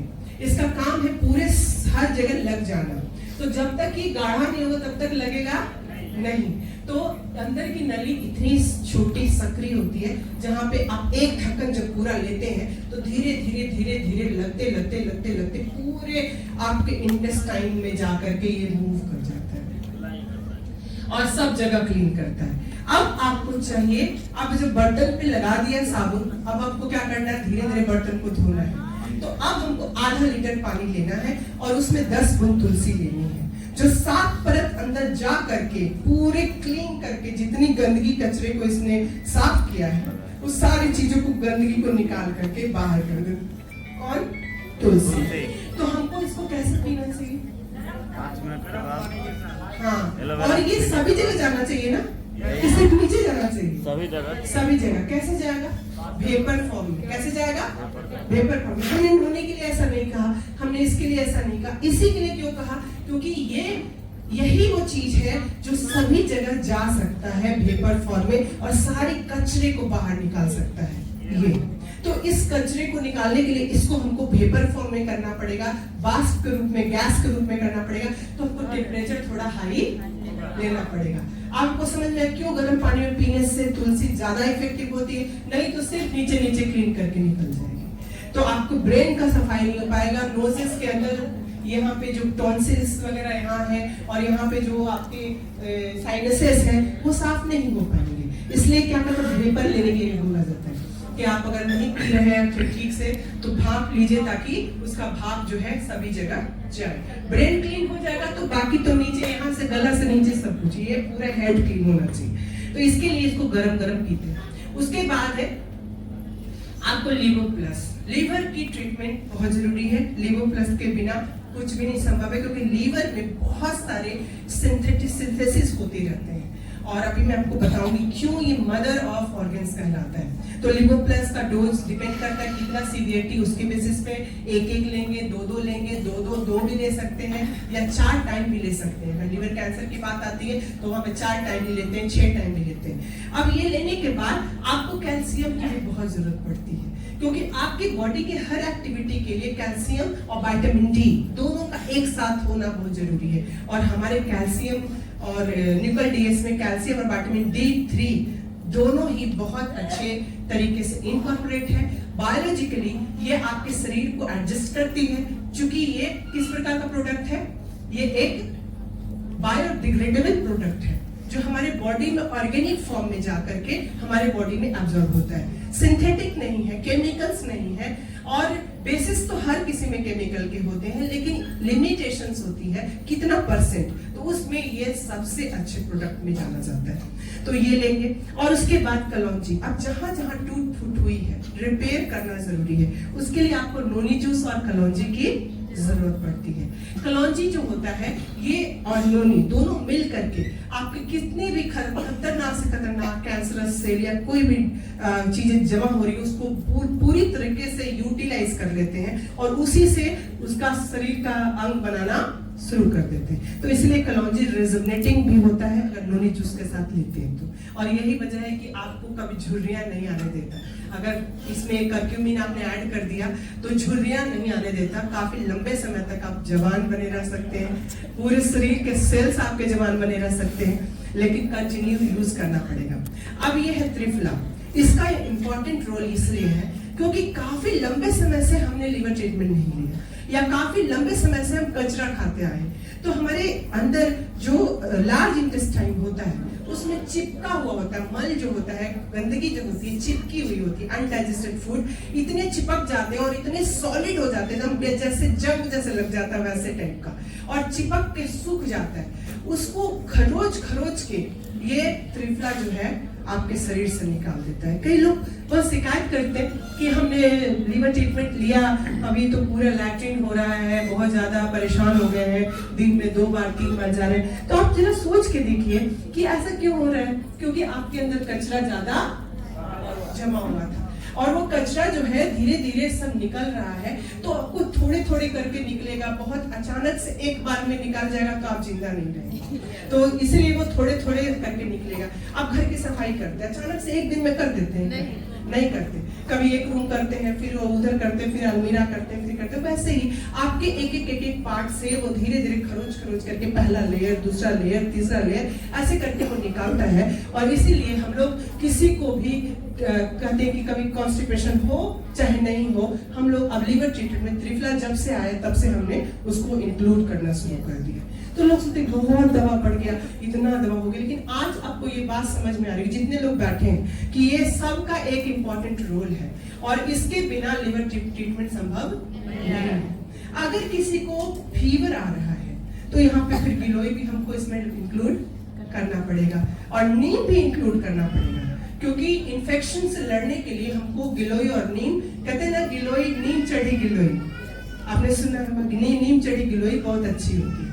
तो गिलोय है बहुत अच्छा है। अगर इन्फेक्शन रेट बहुत ज्यादा है, खासकर टाइफाइड, खासकर डेंगू, तो ये सब फीवर्स में आपको नीम के साथ गिलोय जो है बहुत इंपॉर्टेंट होता है लेना। इसी वजह से दवा का जो है वो एक नंबर बढ़ जाता है, और जब नंबर बढ़ जाता है तो भले ही वो 50 रुपए का हो, अगर 100 चीज लेना है तो 50 रुपए का 100 चीज कितने का हो जाएगा? 500। कितने का हो जाएगा? 5000 हो जाएगा ना। तो 50 रुपए का, लेकिन अगर हमको 100 बच्चों में बांटना तो 50,000 का 5,000 का खरीदना पड़ेगा। वैसे ही अगर हमारे बॉडी के किस किस पार्ट को क्या क्या चाहिए उसके अकॉर्डिंगली हम यहाँ पे सप्लीमेंट सेट करते हैं, तो उसी के अकॉर्डिंगली आपका अमाउंट बढ़ जाता है, क्योंकि आपका नंबर ऑफ सप्लीमेंट बढ़ जाता है। और वो चेक कैसे होता है? मशीन से चेक होता है। उसमें आपके हर पार्ट की जानकारी मिल जाती है, विटामिन कितना खाया आपने, मिनरल्स कितना खाया आपने, कितनी सारी चीजें आपके शरीर के अंदर प्रॉब्लम है, आपका लीवर में कौन कौन सा प्रॉब्लम है, इंटेस्टाइन में कौन सा प्रॉब्लम है, किडनी में कौन सा प्रॉब्लम है, हर अंग की जानकारी, इवन कि आपके ब्रेन में कौन सा प्रॉब्लम है, उसके 3 रिपोर्ट्स इस मशीन में आते हैं। तो ये एक ऐसा मशीन है जो आपके शरीर की डिफिशियंसी दिखाता है या किसी प्रकार की अनेबिलिटी को दिखाता है, जिसके अकॉर्डिंगली हम सप्लीमेंट सेट करते हैं। लेकिन कई बार ऐसा होता है कि व्यक्ति को सब कुछ पता होता है, अपने बारे में बताता है, तो हम बिना मशीन के भी उसको सप्लीमेंट दे सकते हैं। अब बात आती है लीवर ट्रीटमेंट जहां हो गया, तो लीवर की बात आती है। आखिर में लीवर में ऐसा क्या खास है जो हम लोगों को लीवर को इतना ज्यादा प्राथमिकता देने की जरूरत होती है, और क्यों डॉक्टर्स इसको प्राथमिकता नहीं देते? इसका आंसर आप उनके मुंह पे दे सकते हैं। आज आप इस चीज को समझ लीजिए, लीवर जो होता है एक मात्र ऐसा ऑर्गन होता है जो खुद को, अगर उसका इतना पार्ट भी बचा हो तो फिर से रीजनरेट कर सकता है। उसमें रीजनरेशन पावर होता है, जैसे छिपकली की पूंछ कट जाती है तो फिर से वापस आ जाती है। बाकी किसी ऑर्गन में रीजनरेशन पावर नहीं है लीवर को छोड़ के। लीवर के सेल्स बहुत तेजी से अपने आप को फिर से वापस ले आते हैं। पूरा वैसे सेप नहीं होगा, थोड़ा सा सेप में डिफॉर्मिटीज होगी, लेकिन लीवर का हर लोब बन जाएगा। तो इसलिए लीवर का ट्रांसप्लांट किया जाता है। और लीवर क्यों ज्यादा जरूरी है? क्योंकि इसके अंदर जो सेल्स होते हैं उसके अंदर 2 प्रकार का हमारे शरीर के अंदर इंडोप्लाज्मिक रेटिकुलम उसको बोलते हैं, ER, इंडोप्लाज्मिक रेटिकुलम। ये क्या होता है? ये वैसे ही उधर से आपकी हड्डियां होती हैं, जैसे आपके शरीर में हड्डी है, तब आपका शरीर का नाक है, लड़की का नाक ऊंचा है, लड़का का नाक अच्छा है, सब बोलते हैं। तो कैसे दिखता है? हड्डियों के स्ट्रक्चर से आपकी ब्यूटी, आपका पूरे शरीर का बॉडी का स्ट्रक्चर वैसा दिखता है। तो ये हड्डियों का जो स्ट्रक्चर हमारे शरीर में जो रोल प्ले करता है, वैसे ही हमारे सेल के अंदर, सेल अगर एक छोटा सेल मान लें, उसके अंदर इंडोप्लाज्मिक रेटिकुलम भी बोन लाइक स्ट्रक्चर बनाता है, फ्रेमवर्क बनाता है, और ये इस प्रकार से इस तरीके से रहता है, पूरा शरीर में, पूरे सेल्स में ऐसे फैला रहता है, स्ट्रक्चर देता है, बोन्स की तरह उसको स्ट्रक्चर देता है। और ये दो प्रकार का होता है, एक होता है रफ, उसको बोलते हैं RER, रफ इंडोप्लाज्मिक रेटिकुलम, और एक होता है स्मूथ इंडोप्लाज्मिक रेटिकुलम। स्मूथ, दोनों में अंदर क्या है? इंडोप्लाज्मिक रेटिकुलम इस प्रकार का होता है, अगर उस पे ऐसे ऐसे दाना मिलता है जो कि राइबोसोम होता है। ये क्या होता है? राइबोसोम। अब राइबोसोम कहां से आ गया? ये क्या करता है? यही प्रोटीन बनाता है, राइबोसोम ही प्रोटीन का सिंथेसिस करता है। मतलब जितने शरीर में प्रोटीन है उसको कौन बना रहा है? राइबोसोम। तो हमारे शरीर में जो भी स्ट्रक्चर जो है, बॉडी का स्ट्रक्चर, जैसे हमारे हड्डियों में खून बनता है, वैसे ही इंडोप्लाज्मिक रेटिकुलम के ऊपर राइबोसोम होते हैं जिससे प्रोटीन बनता है। इसके अलावा राइबोसोम और भी बहुत होते हैं, लेकिन ये इंडोप्लाज्मिक रेटिकुलम वाले ही प्रोटीन का सिंथेसिस करते हैं। तो ये प्रोटीन सिंथेसिस करते हैं। राइबोसोम क्या करते हैं? प्रोटीन का सिंथेसिस। कैसे होते हैं? दाने जैसे होते हैं, छोटे छोटे दाने जैसे होते हैं। 2 सब यूनिट होता है इसका, एक छोटा एक बड़ा, ऐसे टाइप का होता है। ऐसे देखिएगा तो ऐसे दिखेगा, और ऐसे में माइक्रोस्कोपिक व्यू देखेंगे तो ऐसे दिखेगा, लेकिन देखने में गोल मटोल ऐसा दिखता है। तो ये कहाँ पे होता है? इंडोप्लाज्मिक रेटिकुलम के ऊपर। जिस पे होता है उसको देखने में रफ जैसा लगता है, सरफेस रुखड़ा लगता है, तो उसको क्या कहते हैं? Rough endoplasmic reticulum. और जिस पे नहीं होता है उसको क्या कहते हैं? स्मूथ, चिकना। स्मूथ जिसमें नहीं है तो कैसा दिखेगा? चिकना दिखेगा, स्मूथ इंडोप्लाज्मिक रेटिकुलम। तो आप ऐसे समझ लीजिए जैसे हमारी हड्डियां हैं, सेल के अंदर इंडोप्लाज्मिक रेटिकुलम भी हड्डियों के जैसा एक फ्रेमवर्क स्ट्रक्चर देता है, जो 2 प्रकार का होता है। एक प्रोटीन की सिंथेसिस करता है जिस पर राइबोसोम चिपके होते हैं, जिसके कारण रफ दिखता है। एक जो चिकना होता है वो फैट या लिपिड की सिंथेसिस करता है। यानी कि शरीर में हमारा जो लिपिड बनता है, फैट, लिनोलेनिक एसिड या कोई भी बनता है, वो सब किसकी वजह से बनता है? स्मूथ इंडोप्लाज्मिक रेटिकुलम की वजह से बनता है।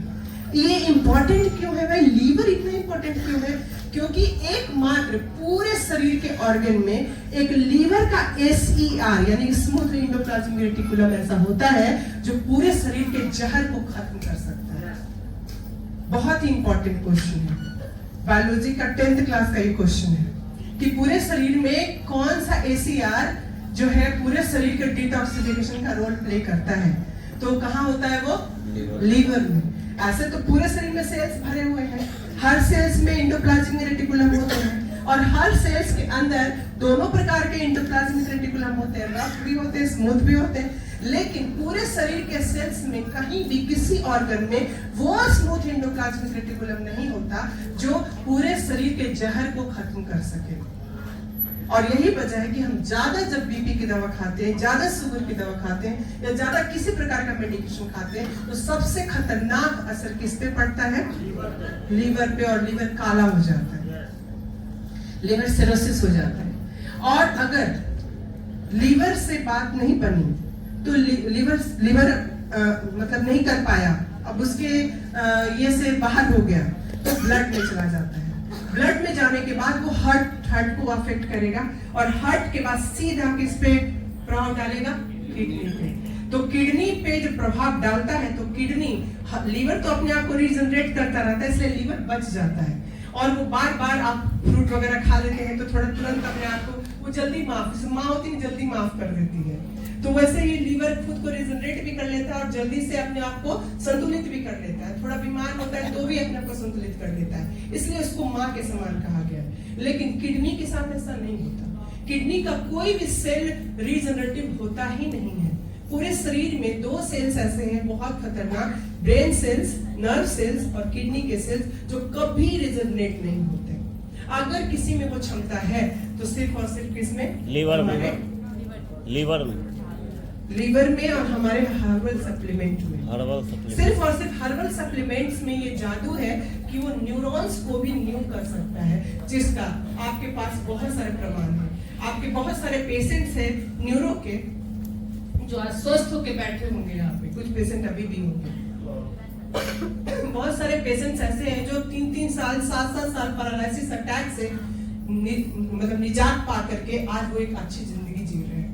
बहुत सारे ऐसे लोग हैं जिनका आर्थराइटिस पूरी तरीके से खत्म हो चुका है।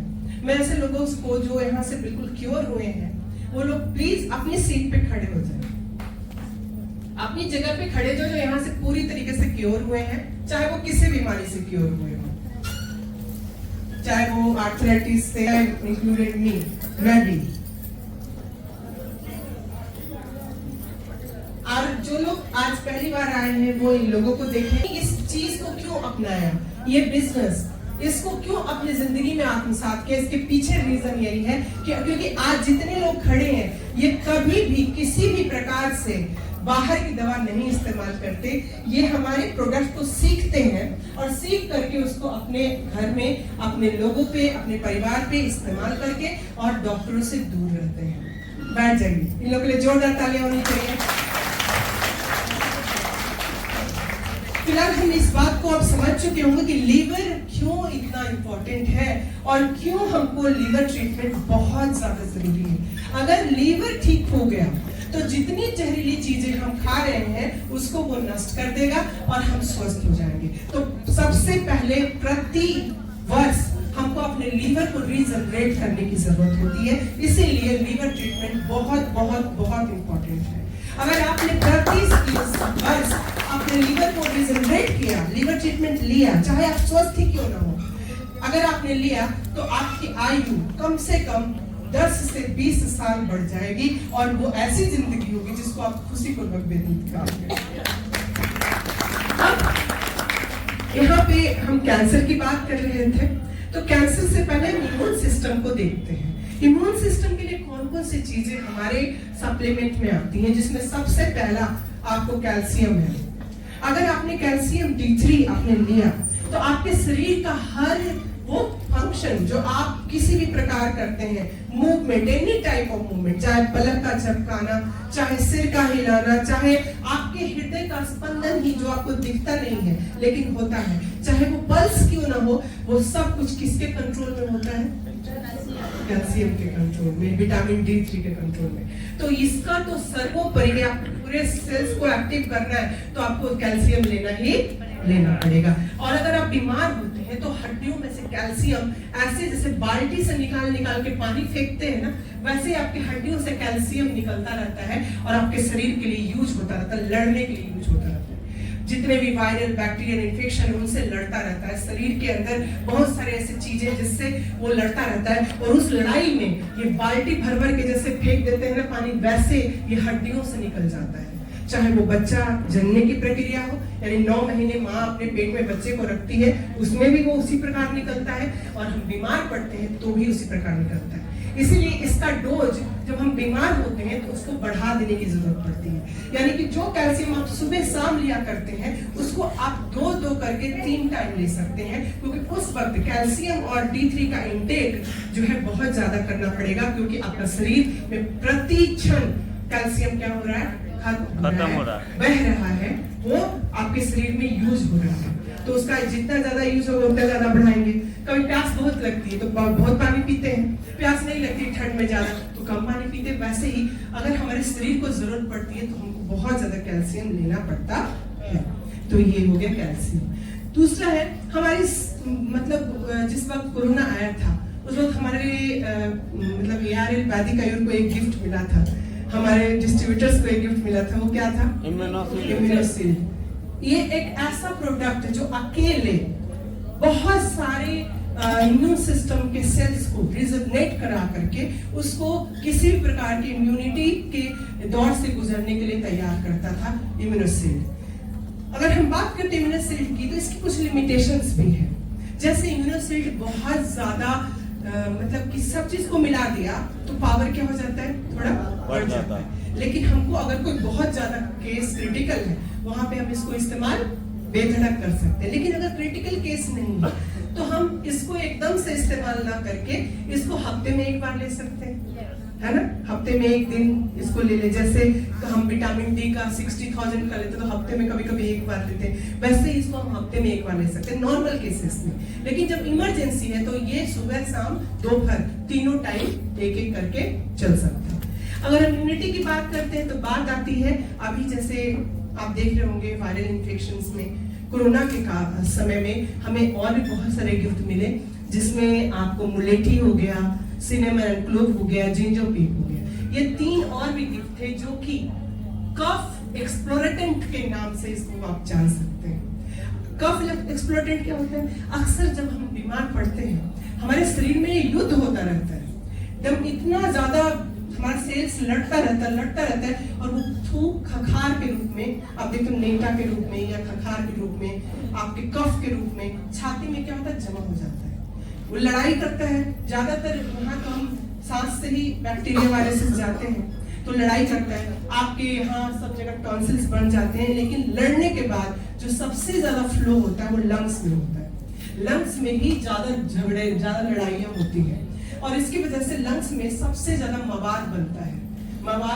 मवाद के रूप में, जब घाव होता है तो मवाद के रूप में होता है। अगर आपको सर्दी होती है तो कफ के रूप में, नेटा के रूप में होता है या खखार के रूप में होता है। ये जिस वक्त बनता है उस वक्त ही निकल जाना चाहिए, 3-4 दिनों के अंदर, 1 हफ्ते के अंदर निकल जाना चाहिए। अगर नहीं निकलेगा तो क्या हो जाएगा, सूख जाएगा। कभी आपने थूक या खखार फेंका होगा, उसको दूसरे दिन देखिए जाके क्या हो जाता है, सूख के एकदम पतली परत बन जाती है, इतना सारा केवल रेसा जैसा हो जाता है। सही बात है। तो आपके लंग्स में भी क्या होता है, सूख जाता है। अक्सर क्या होता है, खांसी होती है तो लोग दिमाग में क्या बात जाती है, गरम गरम चीज खाओ, तो गरम गरम के चक्कर में वो सूख जाता है।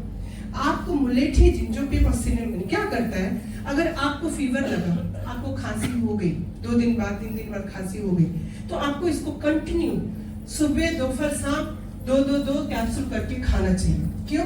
ये कफ को पूरी तरीके से सूखने देता ही नहीं है और किसी भी प्रकार से निकाल देगा, चाहे टॉयलेट के थ्रू निकाल देगा, चाहे आपको कफ नाक से निकालेगा, मुंह से निकालेगा, जैसे भी निकालेगा ये पूरी तरीके से निकाल देगा।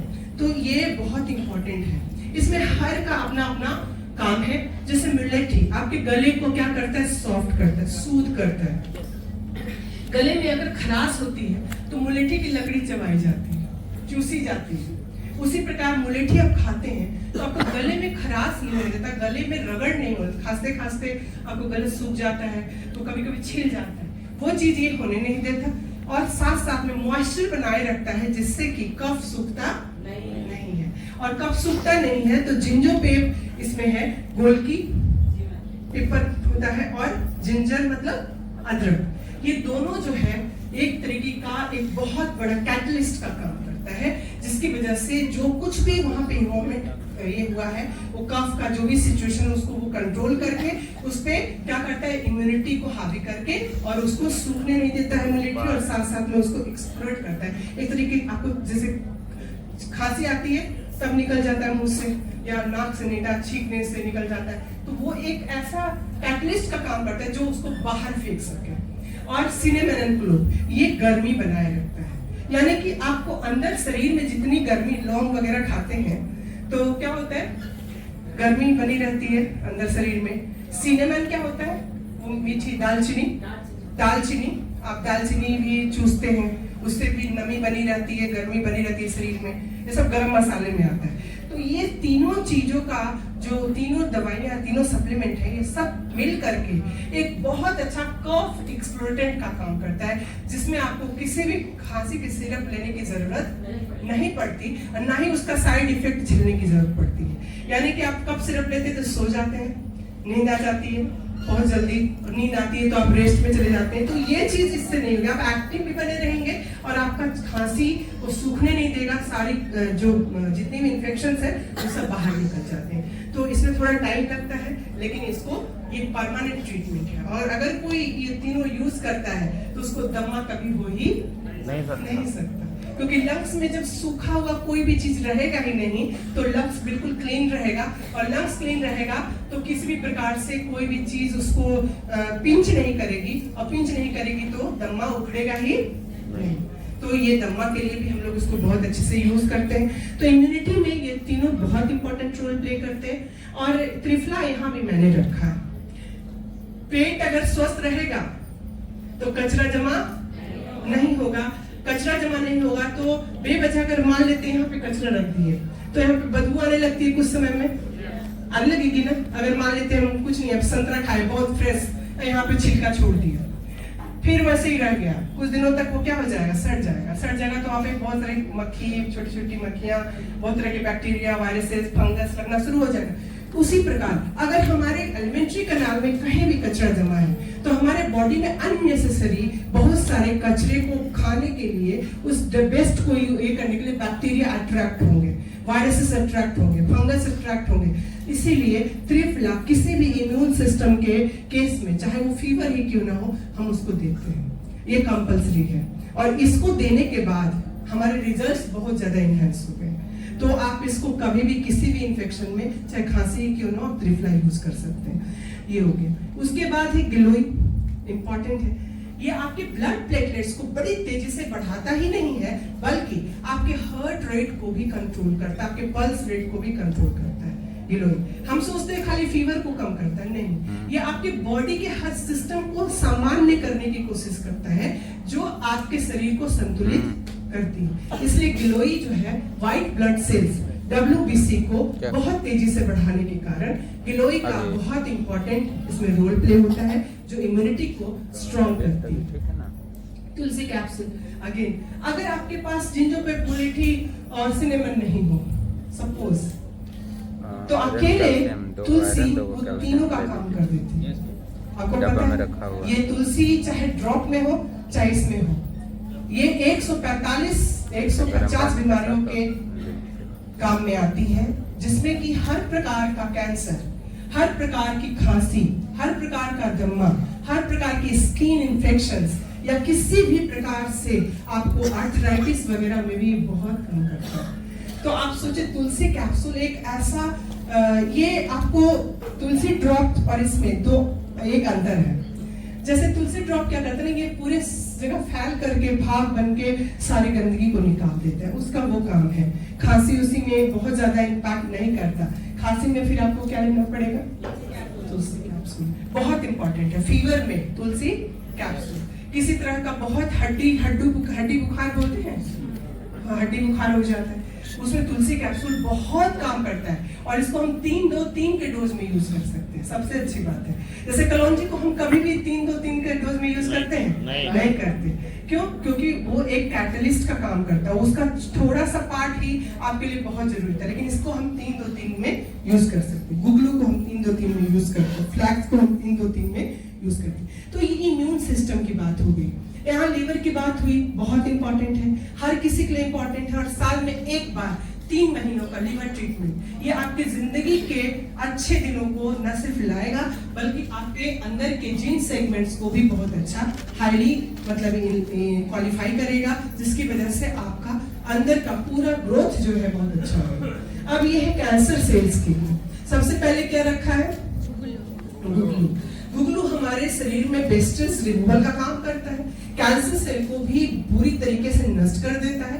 अंदर में किसी प्रकार का हार्मोनल इम्बैलेंस अगर होता हो तो भी गुगलू उसको क्या करता है, बैलेंस करता है। तो ये काफी इंपॉर्टेंट है, इसको 3-2-3 में यूज करते हैं। इसका डोसेस को मोरिंगा, वेरी वेरी इंपॉर्टेंट, एक ऐसा न्यूट्रिशन। ये कैंसर कोशिकाएं जब आती है तो हमको सबसे पहले तो बैड खाना जो हम खाते हैं, गंदा खाना खाते हैं, हम जो ज्यादा जो फास्ट फूड ले लेते हैं या इस तरह की चीजें लेते हैं जो कि हमारे शरीर के लिए अच्छी नहीं, कचरे जैसी होती है, हमारे जीभ को अच्छी लगती है, वैसी चीजों के कारण हमारा भूख भी थोड़ा मर जाता है। कैंसर वाले पेशेंट का सबसे खतरनाक सिचुएशन होता है, उसका भूख मर जाता है। उसमें मोरिंगा हम बहुत ज्यादा देते हैं, 3-2-3। क्यों? ये आपके न्यूट्रिशन का ही काम नहीं करता, बल्कि ये कैंसर सेल को बुरी तरीके से प्रभावित करता है। और इसके साथ अगर नोनी मिल जाए तो फिर ये दोनों अकेले मिल करके कैंसर सेल को पूरी तरह से तबाह कर सकते हैं। तो ये खाना भी प्रोवाइड करता है। कई लोग बोलते हैं कि दवा दे रहे हैं उसी से पेट भर जा रहा है, कोई दिक्कत नहीं है। आप मोरिंगा दे दिए, it is a complete diet, पूरा डाइट इसमें है, हर कैल्शियम से लेके हर विटामिन, हर मिनरल्स इसमें है। आप अपने बच्चों को रोज सुबह शाम एक दे दें तो आपको फल वगैरह जो नहीं खाता बच्चा, बहुत कम आपको टाइम नहीं मिल पाता, आप उसको दे सकते हैं। स्प्रुलिना की तरह ये काम करता है।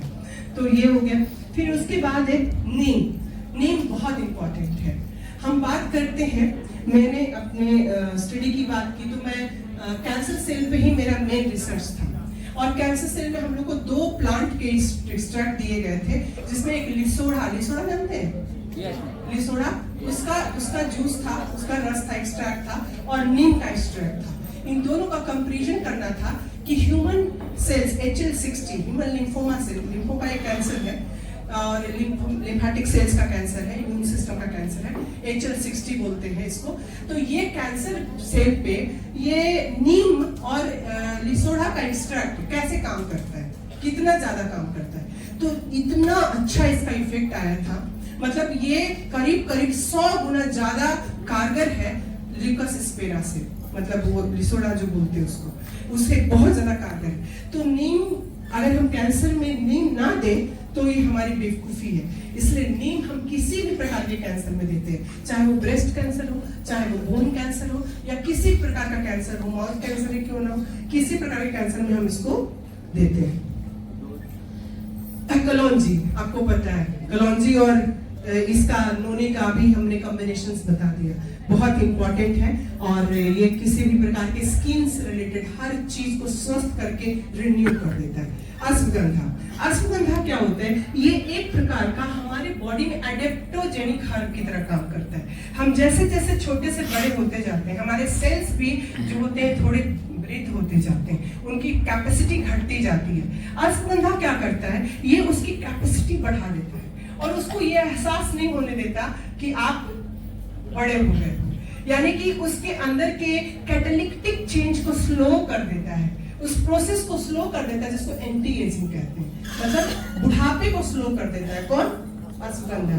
इसलिए कहा जाता है कि 40 साल के बाद इसको खाना जरूर चाहिए, नहीं तो आपको बहुत तेजी से बुढ़ापा आ जाता है। अश्वगंधा तो 40 साल ही क्यों, अब हमारी उम्र 40 साल उस वक्त के लिए कही जाती थी जब किसी का आयु 110-115 हुआ करता था। आज हमारी आयु क्या हो गई है? 60, 65, 70। तो अब हमको इसको कब से खाना चाहिए? 25-30 से खाना चाहिए, क्योंकि अगर हम 25-30 से नहीं खाना शुरू करेंगे तो हमारी एजिंग जो होगी बहुत तेजी से होगी, जिसकी वजह से हमारा हार्ट रेट, हमारा बॉडी का जो ब्लड प्रेशर कहते हैं इसको, blood pressure, heart rate, blood pressure और किडनी प्रेशर सब कुछ बैलेंस करने के लिए शुगर को हर सेल्स में कितना ज्यादा इंसुलिन चाहिए, कितना नहीं चाहिए, सब चीज को कौन बैलेंस करता है? अश्वगंधा। बहुत ही एकदम से बिल्कुल इसको आप जिंगसिंग कहा जाता है, इंडियन जिंगसिंग के नाम से इसको जाना जाता है, एक जादुई हर्ब के नाम से जाना जाता है। एडेप्टोजेनिक हर्ब जो हर किसी वर्ग के लिए, चाहे वो पुरुष हो, स्त्री हो, बच्चे हो, इनफैक्ट ये हड्डी के किसी भी प्रकार के घातक से घातक बीमारी जो कहते कभी ठीक नहीं हो सकती, उसको भी बहुत तेजी से क्योर करता है अश्वगंधा। अभी अरविंद सर के बेटे के केस में हम लोगों ने इसी को नहीं दिया था बच्चा समझ के, तो 2-3 महीने बहुत ज्यादा, मतलब वो ज्यादा परेशान हो गया था, लेकिन जैसे ही इसको ऐड किया तुरंत ही एकदम जैसे कहते हैं जादू हो गया। और इसको ऐड करते ही सारी दवाइयों का जैसे पुष्ट हो जाना, उसका जैसे कोई 3-4 बच्चे हैं बहुत कमजोर है और उनके सामने एक बहुत मजबूत दुश्मन आ गया, तो तीनों बच्चे 4 बच्चे डायरेक्ट सामने हैं, लेकिन उनका एक ऐसा दोस्त आ गया फाइटर मैन, तो सब बच्चों के अंदर शक्ति आ जाती है। वैसे ही इसको आप जैसे ही देते हैं तो बाकी सप्लीमेंट का पावर क्या हो जाता है? बूस्ट हो जाता है और बहुत तेजी से काम करता है। तो अश्वगंधा बहुत इंपॉर्टेंट है। और फ्लैक्स सीड, अगेन फ्लैक्ससीड सभी जानते हैं बहुत इंपॉर्टेंट है। ये किसी भी पतले दुबले मोटे हर तरीके के इंसान के लिए फ्लैक्स बहुत इंपॉर्टेंट है, क्योंकि ट्रांस फैट किसी में भी हो सकता है, चाहे वो पतला हो चाहे मोटा हो। तो ट्रांस फैट और हार्ट की तरफ चर्बी जो जमा होती है, किसी ऑर्गन के पास चर्बी जमा होती है जिससे उसका काम रिस्ट्रिक्ट हो जाता है, उसके लिए फ्लैक्स बहुत इंपॉर्टेंट है। और यही वजह है कि इसको गाहे बगाहे आप इसको ले सकते हैं, कोई इसका साइड इफेक्ट नहीं है, आप आराम से ले सकते हैं। बस एक फीवर में इसको नहीं लेते, बुखार में शाम में हम चले हमें। उसी प्रकार किडनी के बहुत क्रोनिक डिजीजेस में हम किसको नहीं लेते, से आन के तो फोन करिएगा हमको। और स्टोन के केस में हम किसको नहीं लेते, कैल्शियम को नहीं लेते। चलिए अब यहाँ पे स्पिरुलिना बहुत इंपॉर्टेंट, 13 विटामिन, मल्टीविटामिन और फाइटोकेमिकल्स के साथ मिलके ये बना होता है, सुपर फूड के नाम से जाना जाता है। अगर हम बात करते हैं मोरिंगा की, इसके कंपैरिजन की, तो मोरिंगा और ये दोनों टक्कर में आते हैं, कहीं से भी मोरिंगा इसके पीछे नहीं है। तो स्पिरुलिना और मोरिंगा में एक चीज खास है, मोरिंगा आप हर बीमारी में इस्तेमाल कर सकते हैं। ये ब्रेन को भी बहुत अच्छे से प्रभावित करके आपको काम करता है। किसी प्रकार के मेंटल डिसऑर्डर में मोरिंगा आपको बहुत इंपॉर्टेंट होता है, यानी कि आप मोरिंगा को किसी भी ड्रेटेस्ट से ड्रेटेस्ट बीमारी में इस्तेमाल कर सकते हैं। लेकिन स्पिरुलिना के साथ कुछ केसेस ऐसे हैं जिसमें आप इसको नहीं इस्तेमाल कर सकते, जैसे किडनी संबंधी बीमारी में स्पिरुलिना नहीं इस्तेमाल कर सकते, अगर किसी को बुखार है तो स्पिरुलिना नहीं इस्तेमाल कर सकते। अदरवाइज ये दोनों ही एक जैसे प्रोडक्ट है जो सुपर फूड के नाम से जाने जाते हैं। दोनों प्रोडक्ट में दोनों मोरिंगा और स्पिरुलिना। इसकी कुछ लिमिटेशंस हैं, जैसे बुखार बताया, जैसे किडनी का कुछ प्रॉब्लम हो गया, प्रोटीन वगैरह हम किडनी में भी बहुत ज्यादा सीवियर तो नहीं देते, लेकिन मोरिंगा को आप हर बीमारी में दे सकते हैं। आप देखते होंगे मोरिंगा हर जगह पे आपको लिखा नजर आएगा, क्योंकि मोरिंगा आपके न्यूट्रिशियस वैल्यू को बहुत बढ़ा देता है और आपके शरीर में होने वाले किसी प्रकार के केमिकल्स या प्रोटीन या किसी भी सेगमेंट की कमी को पूरा कर देता है। तो बहुत तेजी से आपकी रिकवरी होती है, चाहे वो ब्रेन सेल की बात करें या किडनी सेल्स की बात करें। किडनी के पेशेंट्स को भी मोरिंगा हम देते हैं, चाहे कितना भी डेंजरस रहे, मोरिंगा दो चला देते हैं, है ना। छोड़िए मैडम, बीपी वाला को भी नहीं देना। किसको? स्पिरुलिना। हाँ, बीपी वाले को नहीं, हाई बीपी जिसको है उसको नहीं दे सकते। तो इसकी लिमिटेशंस है स्पिरुलिना की। हाई बीपी वाले पेशेंट्स को नहीं दे सकते। ये क्या नाम है इनका, जोरदार ताली होनी चाहिए अरविंद सर के लिए, गया से है और हमारे कोर ग्रुप के सदस्य भी बन चुके हैं, तो बहुत अच्छा इन्होंने भी बताया, मैं मिस कर गई थी। बुखार में नहीं देते, बीपी के पेशेंट्स को नहीं देते। स्पिरुलिना अगर हाइपर केस में दे देंगे तो बीपी और भी हाई हो जाएगा। अगर कोई बहुत ज्यादा बीपी का, लो बीपी का शिकार है, उसको स्पिरुलिना दे देंगे तो क्या होगा, एकदम नॉर्मल टनाटन। तो ये बीपी को तुरंत रेज अप कर देता है, और बीपी को ही रेज अप नहीं करता, बॉडी के टेम्परेचर को भी रेज अप कर देता है। तो दोनों ही केस में, बुखार में, बीपी में नहीं देंगे, और किडनी संबंधी जो बहुत ज्यादा क्रोनिक केसेस होते हैं उसमें भी हम स्पिरुलिना नहीं देते। लेकिन मोरिंगा को हम हर केस में दे सकते हैं, चाहे वो बीपी का केस हो, चाहे बुखार हो, चाहे फिर वो आपको किसी प्रकार का किडनी का पेशेंट हो, कैसे भी नहीं दे सकते। तो दोनों का कंपैरिजन में कौन फर्स्ट किया? मोरिंगा। मोरिंगा